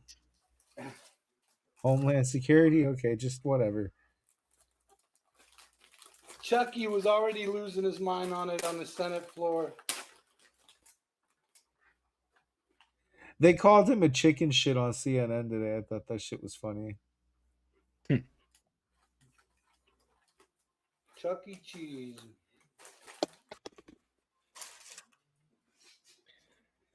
Chucky the Palestinian. Slender, how do you think the TSA agents are gonna do? Or the ICE agents are gonna do as TSA? I couldn't tell you. I've never really flown, so I don't know how the TSA is as it is. Annoying. It'll probably be the same, but people will see ICE and make a big deal out of it. Like TSA is already flat out fucking annoying, bro. Yep, it'll That's- probably just be the our same, T- and our people will just TSA make is a big deal actually- out of it because it's ICE. Our TSA is actually cool. They're like quick, but there's some airports, bro. Like the O'Hare Airport. Jesus fucking Christ. Chicago's TSA. Good lord. You would think that there's like terrorists flying in and out of that bitch all the time with how they are, bro. Like it's just like it's too much. And their machinery is like from the 90s. At least in Fort Lauderdale Airport, bro, they've got updated technology, so check-ins are like relatively quick compared So what to happens other when the airports. machines break? Do they have to go back to the old-fashioned way of, sir, we need to take you aside for a cavity search? Well, see, here's the thing. When you're discussing the ICE thing, ICE agents aren't exactly trained to operate this technology, like these radars and That's shit. not what they're going to be doing. They're going to be dealing with like the people in line, the security. They're going to be dealing with the security part of it. The TSA agents are going to be dealing with the patting down people and getting the searching their bags and all that bullshit. Like, is this? That's the only way that would have to work. Because Well, that's how it's going to work. I'm telling you, that's how it's going to work. but in our Fort Lauderdale airport, it's pretty quick because the technology is updated. Like those, if the line gets too flooded, they'll split you. You know why that is though? Because people here aren't stealing the money like they are in these other Chicago and the other places you're talking Yeah. about. And it We can actually afford to pay our people and actually get technology because we don't steal the money here. in The our shit, politics- I guess a good answer to Slender's point too. In our shit, they do actually utilize both systems. Like it's not just the updated and we threw out the old. What we do is like when things get too packed in a line, like if one flight, like if everybody's going to New York one day and that's like packed up, they'll split the line in half and then fast track it. So like half of the fucking line will go through all the updated technology where you're like having to put your arms up and you go through a full ass x-ray and shit to get to the other side.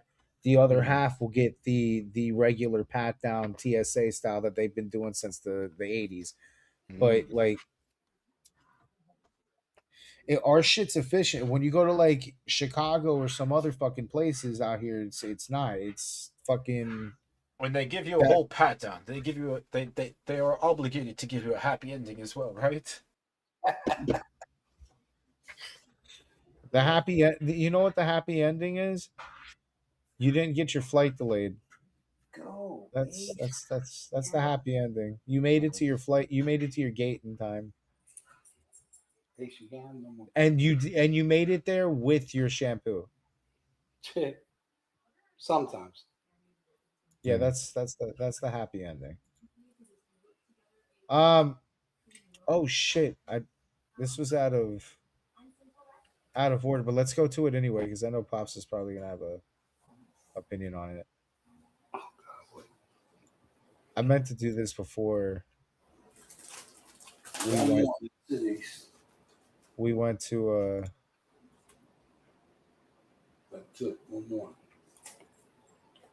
ICE, but it's okay.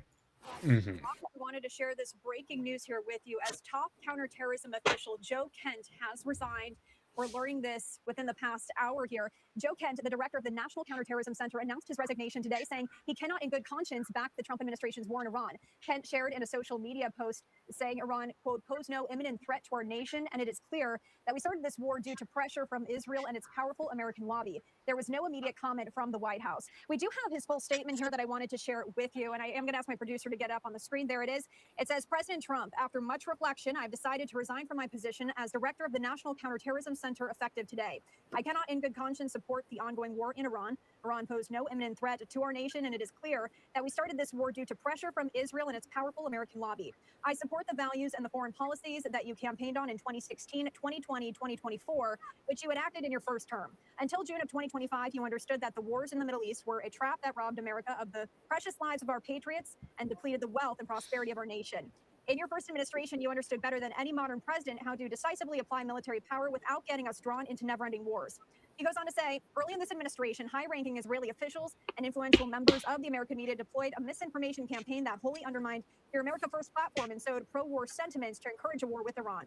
This echo chamber was used to deceive you into believing that Iran posed an imminent threat to the United States, and that should you strike now, there was a clear path to swift victory. This was a lie and is the same tactic the Israelis used to draw us into the disastrous Iraq war that cost our nation the lives of thousands of our best men and women. We cannot make this mistake again.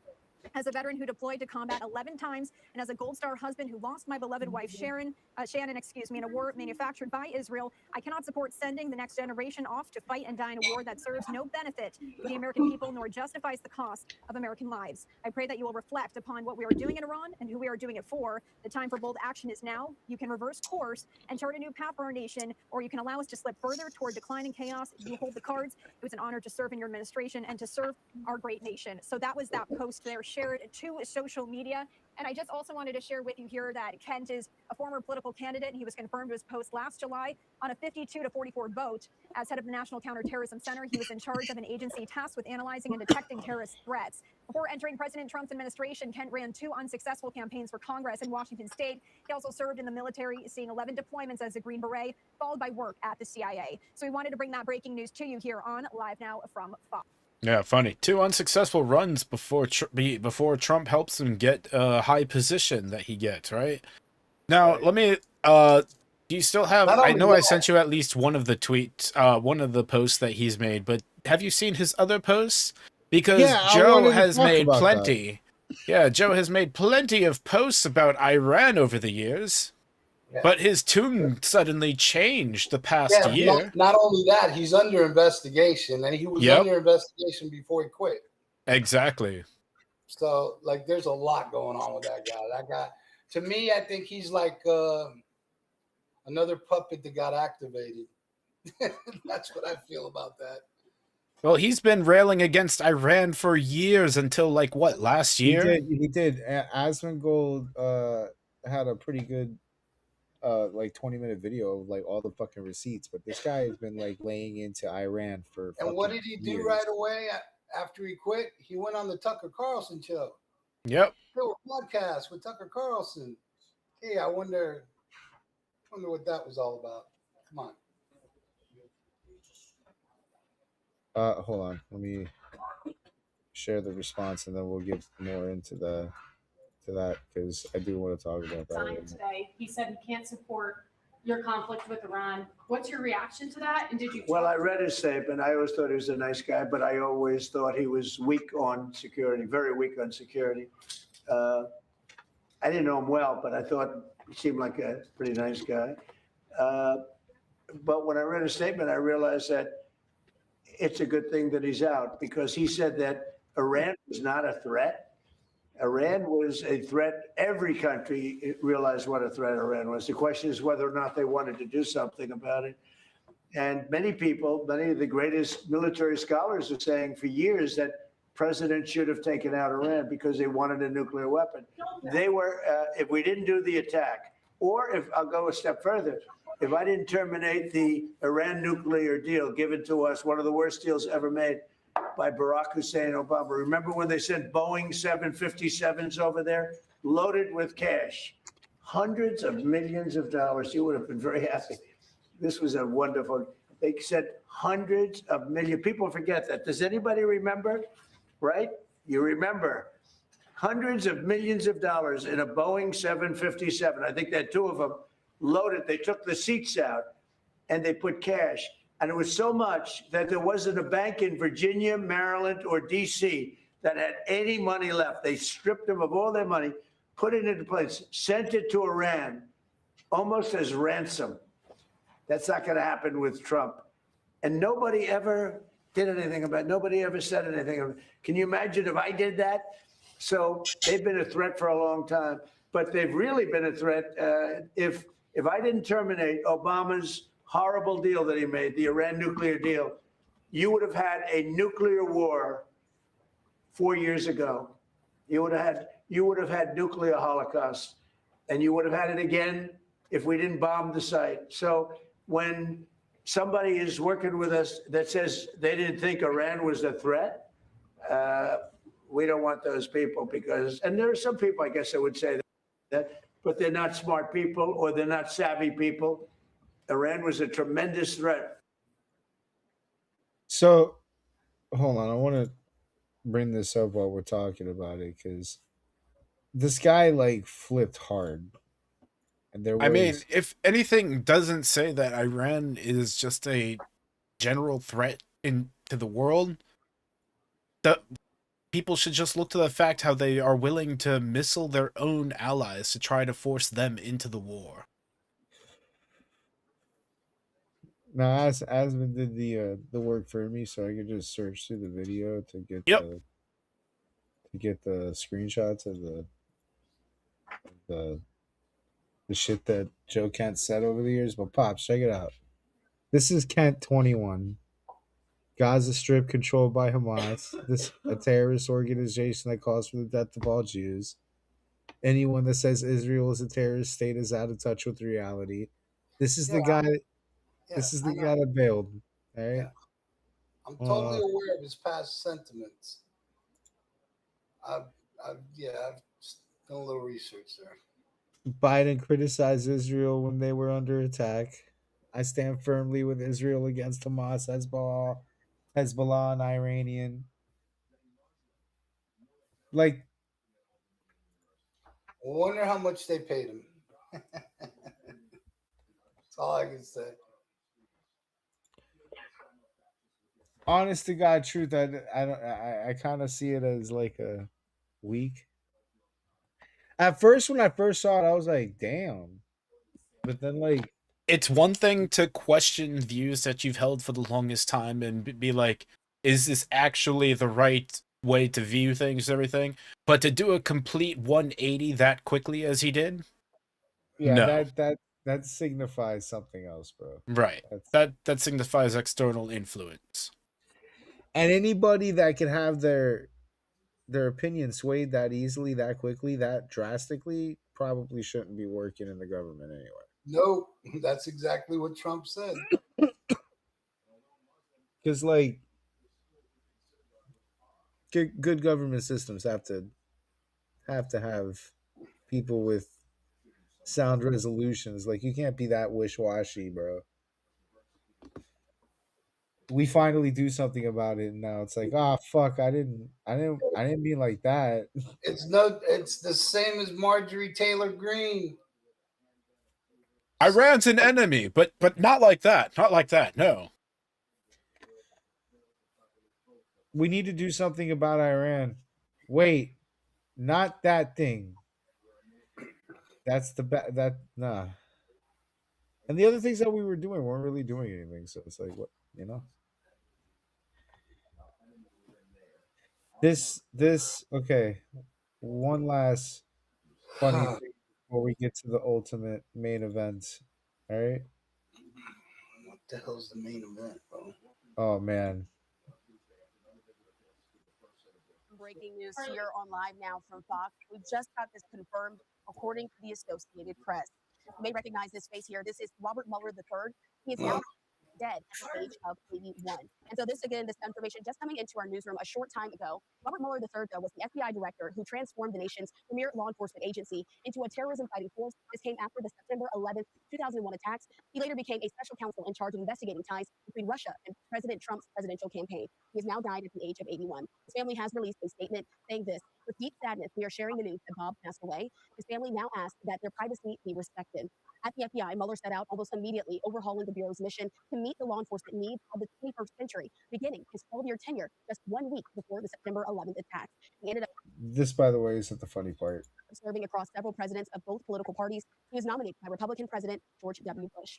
Of course, we do know that cataclysmic event of September 11th eventually switched the Bureau's top priority from solving domestic crime to preventing terrorism, a shift that imposed almost impossibly difficult standard on Mueller and the rest of the federal government, preventing 99 out of 100 terrorist plots.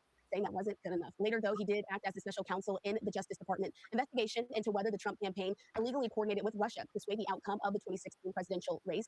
We do also know that President Trump has also spoken out on his social media as well. President Trump saying this, quote, Robert Mueller just died. Good, I'm glad he's gone. The Republican president then added, he can no longer hurt innocent people. We do know at this time that, that not only the president, I'm going to put up this live vantage point that we have there of the White House. The president put that statement out on social media, but also the FBI at this time has not officially said anything in response to any comment that was put out by but once the Associated Press has asked. But this is a statement on Truth Social from President Trump on Robert Mueller. Wanted to make sure we're able to bring you that breaking update here on Live Now from Fox. I'm glad he's dead.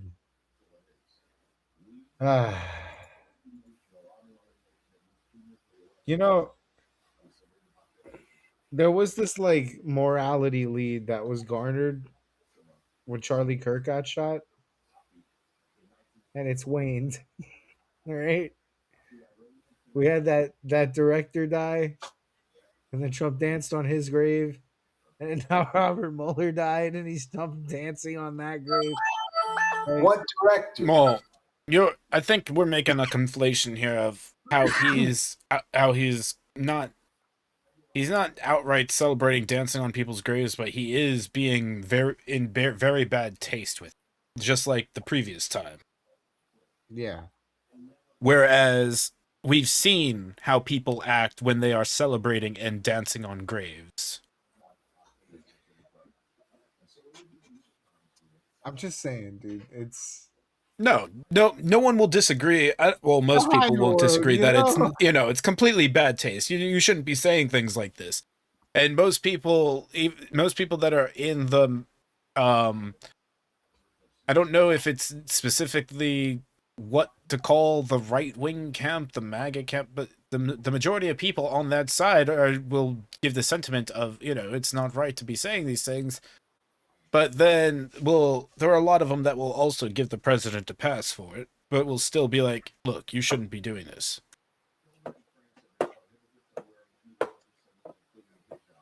Perhaps. But when he said it about Meathead, it was totally proper.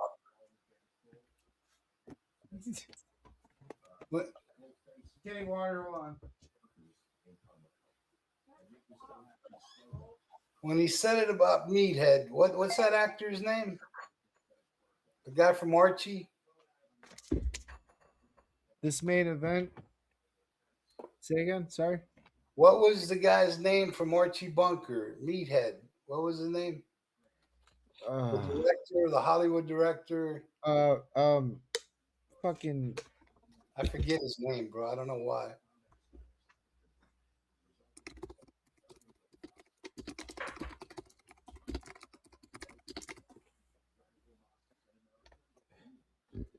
Rob Reiner. Rob Reiner. Rob Reiner. When he said it about Rob Reiner, do you know the things that Rob Reiner said about him? Yeah, but they were both alive. Yeah, but Trump's alive. To defend himself. They were both alive when they were saying things back and forth. When when one's dead, you have to at least give a grace period. Not when there's no love lost, bro. Well, you're making the same type of argument the left made about like Charlie Kirk. Exactly. Yeah, the high road, man. Listen, bro, Charlie Kirk was a young man.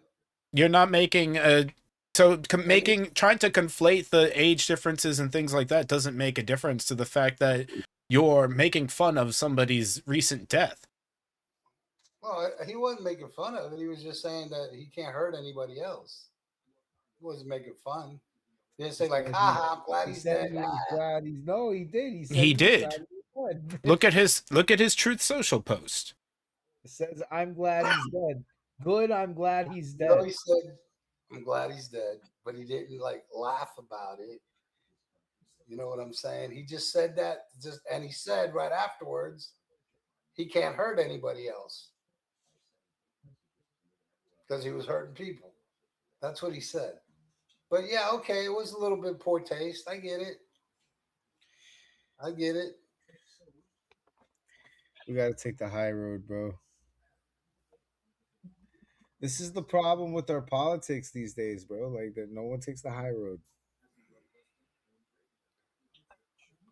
and then it leads to people getting shot, like Charlie Kirk. Yeah, but Charlie Kirk got shot for no fun. Wasn't even a politician, dude. No, but he took the high road, and it's not even fucking popular. He wasn't even a politician. And as far as the other guy got murdered by his son. So I mean, that's pretty fucked up. It is. All right, let's get to the main event. Let's get to the. Oh man.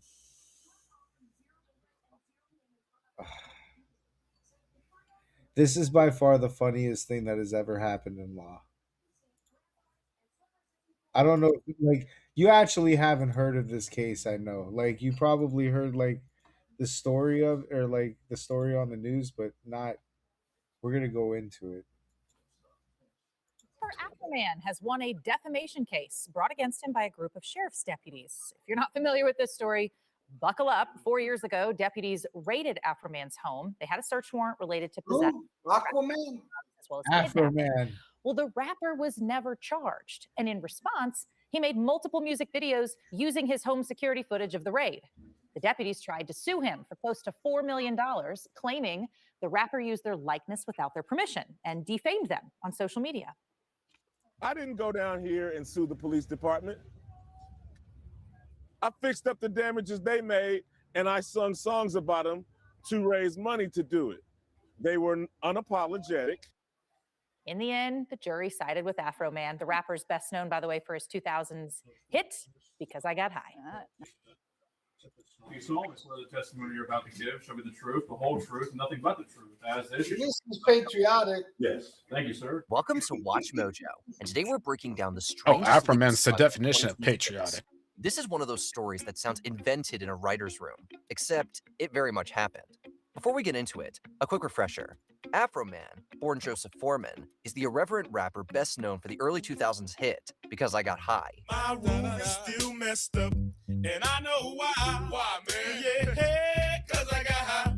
Yeah, you see, I knew I recognized him. Years later, he found himself at the center of a bizarre legal battle, a clash with Ohio sheriff's deputies over a raid on his home. Afroman's case involves security camera footage, viral songs, and a courtroom fight over satire, embarrassment, and free speech. The details are ridiculous. The legal stakes were not. Yes, I mean, I entertain for a living like you practice law for a living. So I have to go to work. It all started with a 2022 raid on his Ohio home. The story you'll see only right here on Fox 19 now. Rapper Afroman says he will not stop using videos of deputies raiding his home to promote his music and merchandise. Now those deputies are suing, saying the rapper is causing harm, not only to their lives, but their families. Ken Baker now with both sides of the story. This whole saga began in August 2022, when sheriff's deputies in Adams County, Ohio, executed a search warrant at Afroman's home. The allegations behind the warrant were serious. Authorities were reportedly investigating suspected narcotics trafficking and kidnapping. The warrant said narcotics and kidnapping. The warrant said narcotics and kidnapping. Are you kidding? I make my money rapping. But the story quickly took on a very different tone, because the raid was captured on home security cameras inside the house. That detail changed everything. Instead of disappearing into the usual blur of police paperwork and rumor, the search left behind actual footage that Afroman would later use to tell his side of the story. Will you help me repair my game? Boy, this busts so many myths. Help me repair my door. He made a Not whole only that, album on but in a it. separate wrinkle that Dude, wasn't this- part of the deputy's this civil guy lawsuit, the Adams just, County like, Sheriff's Office destroyed reportedly the returned whole Democratic talking points. about black people not being privileged. Black people can't make nothing. That they can't fight the law. All that bullshit that they talk. This man just like stepped on all their shit. Less cash than had Kudos originally been to him. seized from Foreman's home during the Kudos to 2022 him. raid. The discrepancy raised obvious questions, but an independent review later determined that the issue came down to a miscount during the search itself, not a new theft or cover-up. Just as important, the raid didn't lead to criminal charges against him. When I talked to the head officer, I asked him if I was under arrest. He said no. That meant the conversation around the case shifted fast. What started as a law enforcement action soon became, in the public imagination, a deeply strange episode that left Afroman with footage, a grievance, and eventually, a lot of material to work with. Then I asked him if he would help me put my door back on the hinges and help me fix my gate. And that's when he cracked a little smile and said, "We're not required to do that." And that's their way of just letting you know that that's how it is and you can't do nothing about it. So I got to start from right there and figure out what's my move. No charges, new story. These big, tough dudes that laugh when you ask them to help you put your door back on the hinge, it's turned into these little whiny crybabies complaining about my song. My only response to that was a rap song and a t-shirt. One of the biggest reasons this case blew up is simple. After all that, Afroman was never charged. If the raid had led to a major criminal case, the story would have landed very differently. Instead, the absence of charges made the aftermath feel surreal. A dramatic police search had taken place, but what followed wasn't a prosecution. It was a public backlash campaign, led by the man whose house had been searched. Once they didn't find drugs being trafficked, once they didn't find kidnapping victims, they didn't apologize to me as an American citizen. That doesn't change the fact that deputies were acting under a warrant, but because no charges followed, the emotional center of the story changed. It stopped being mainly about what police suspected and started being about what Afroman did next. And what he did next was very, very Afroman. He turned the whole ordeal into satire. Sheriff should be locked up in slammers. The Adams County Sheriff Department disconnected my cameras. Afroman responded in the most Afroman way possible. Mama's lemon pound cake. It tastes so nice. It made the sheriff wanna put down his gun and cut him a slice. Of what? A lot of people, after a raid, might issue a statement or disappear behind legal counsel. Joseph Foreman made songs. Using footage from his home security system, he turned the incident into music videos, social media content, and merchandise. The most famous example was Lemon Pound Cake, which became the centerpiece of his very public response. Lemon pound cake, he wanna put down his glock. Lemon pound cake, trending on TikTok. Lemon pound cake, he's a family guy. Lemon pound cake, the munchies because he got high. He also released Will You Help Me Repair My Door, a title that tells you pretty much everything about the tone he was going for.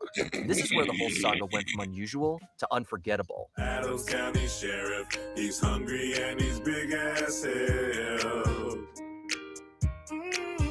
He was sniffing for weed, then he smelled another smell. What was that? Afroman wasn't simply criticizing the deputies for overstepping. He was remixing the experience into entertainment and protest at the same time, turning a humiliating or invasive event into something defiantly funny. To his supporters, that made the whole thing feel cathartic. To the deputies, it was humiliating and damaging.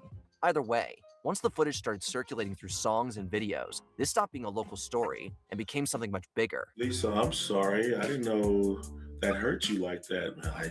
You kind of intimidated me. I mean, you're a cop. I know you're. I'm sorry. I mean, you guys raided my house. You knocked down my door.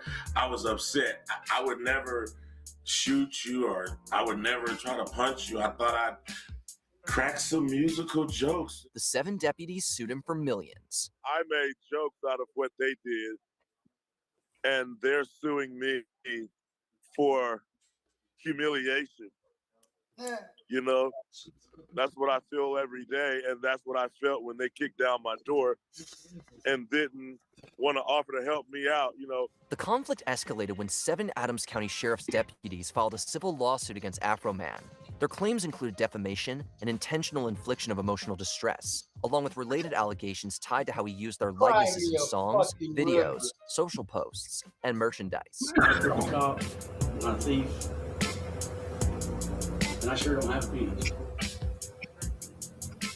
Like, there's been times that videos have been sent to me that I've had to go home because I can't handle it. They sought roughly $3.9 million in damages. From the deputies' perspective, this wasn't harmless teasing. They argued that Afro Men had damaged their reputations and subjected them to public ridicule. I'd like to go to Walmart and be called a guy because of your voice. Or asking if you got a pecker. How would you like that? Would you like a female or a guy asking if you got a vagina? Probably not. Unless standing and have me on their gate. Obviously, I haven't had sex change, I have a child. From Afro Man's perspective, the suit looked like law enforcement trying to punish him for turning a real experience into art and comedy. And that tension is what made the case so compelling. It was about whether embarrassing public officials through exaggerated, satirical expression could cross the line into something legally actionable. If they was really concerned about their privacy, they wouldn't be putting their names on a public lawsuit. They obviously don't care about their privacy. The trial was both silly and very serious. For the record, would you give us your name, please? My name is Joseph Edgar Foreman. You are known under the stage name as Afro Man, is that correct? Yes, sir. And you create music videos and do performances, is Yes, that sir. right? By the time the case went to trial literally years later, in March 2026, it had taken on that rare quality of being both absurd and genuinely consequential. Strip away the song titles and the viral clips, and the jury still had to decide a real question. Had Afro Man's conduct caused actionable harm, or was this exactly the kind of heated, mocking expression that the law protects, especially when public officials are involved? And on TikTok, you have about 392,000 followers. I haven't looked at it, but that sounds kind of right. You know when you post something that a lot of people are going to see it, don't you? Yes. Afro Man's defense was basically this. The songs were satire, they were commentary, and they were protected by the First Amendment. His team argued that he was responding artistically to a real event that happened at his own house, and that sheriff's deputies, as public officials, aren't shielded from criticism just because that criticism comes with punchlines and a beat. The whole raid was a mistake. All of this is their fault. If they hadn't have wrongly raided my house, there would be no lawsuit. I would not know their names. They wouldn't be on my body. They wouldn't be on my home surveillance system. And there would be no songs, nothing. My money would still be intact, nothing. So all of this is their fault. That argument mattered because defamation law isn't about whether something made people angry or embarrassed them. The bar is much higher than that. Afro Man's side argued that no reasonable person was meant to hear these songs as neutral, factual reporting. They were expressive, exaggerated, and clearly coming from the perspective of someone turning a bad experience into public art, or at least public comedy. Yes, I had the right to my freedom of speech. After they left, I had the right to kick the can and to do what I had to do to repair the damage they brought to my house. Yes, I did. That includes the right to post the videos that you've just been posting up until Friday and beyond, right? Yep. Yes, I have freedom of speech. I'm a rapper. I entertain. In the end, the jury sided with Afro Man. In all circumstances, the jury finds in favor of the defendant. No plaintiff verdict prevailed. So the matter will be concluded with defense verdicts. The climax came on March 18th, 2026, when the jury found in Afro Man's favor. He was found not liable, and reporting said he prevailed across the deputies' claims. The deputies had sought nearly $4 million, but they didn't get the result they wanted. Far from it. I didn't win. America won. America still has freedom of speech. It's still for the people, by the people. Afro Man becoming emotional there as he says this fight was bigger than him. Instead, the verdict was widely seen as a win for artistic expression and the right to ridicule public officials through satire. That's why this story landed so hard. I didn't go down here and sue the police department. I fixed up the damages they made, and I sung songs about them to raise money to do it. They were unapologetic. When law enforcement raids your home and you later turn that experience into art that embarrasses the people involved, can they successfully sue you over it? In this case, the answer was no, and that gave this already bizarre saga an ending that somehow made it feel even more surreal and even more unmistakably American. We got about a total of 250 pieces given out. This is the last one, and I'd like to give it to you. Supporters of Afro Man coming from near and far with a message both verbally and symbolically. For me, this isn't really about Afro Man. It's about free speech. So when someone like Afro Man stands up for my free speech by using his talents, his musical talents, to fight the corrupt system, we got to come out and support him. Is this story ridiculous? Absolutely. It's fucking amazing. Hold on, though. Funny as shit.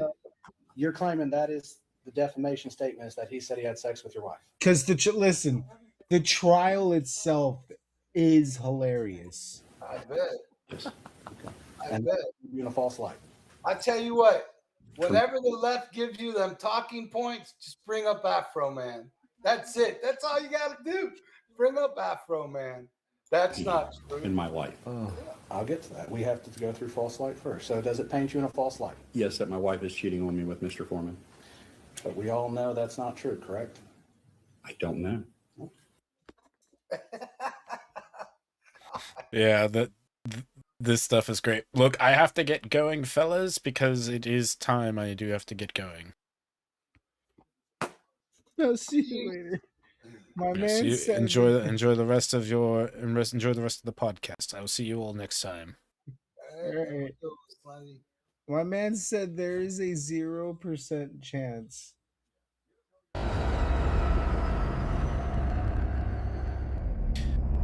And for all of you chaps and chapettes that still want to watch the rest, just go ahead to unsolicitedpods.com. Unsolicited fantasy advice on Kick and all the other channels. I will see you all the next one. Have a good night. It is time to say goodbye.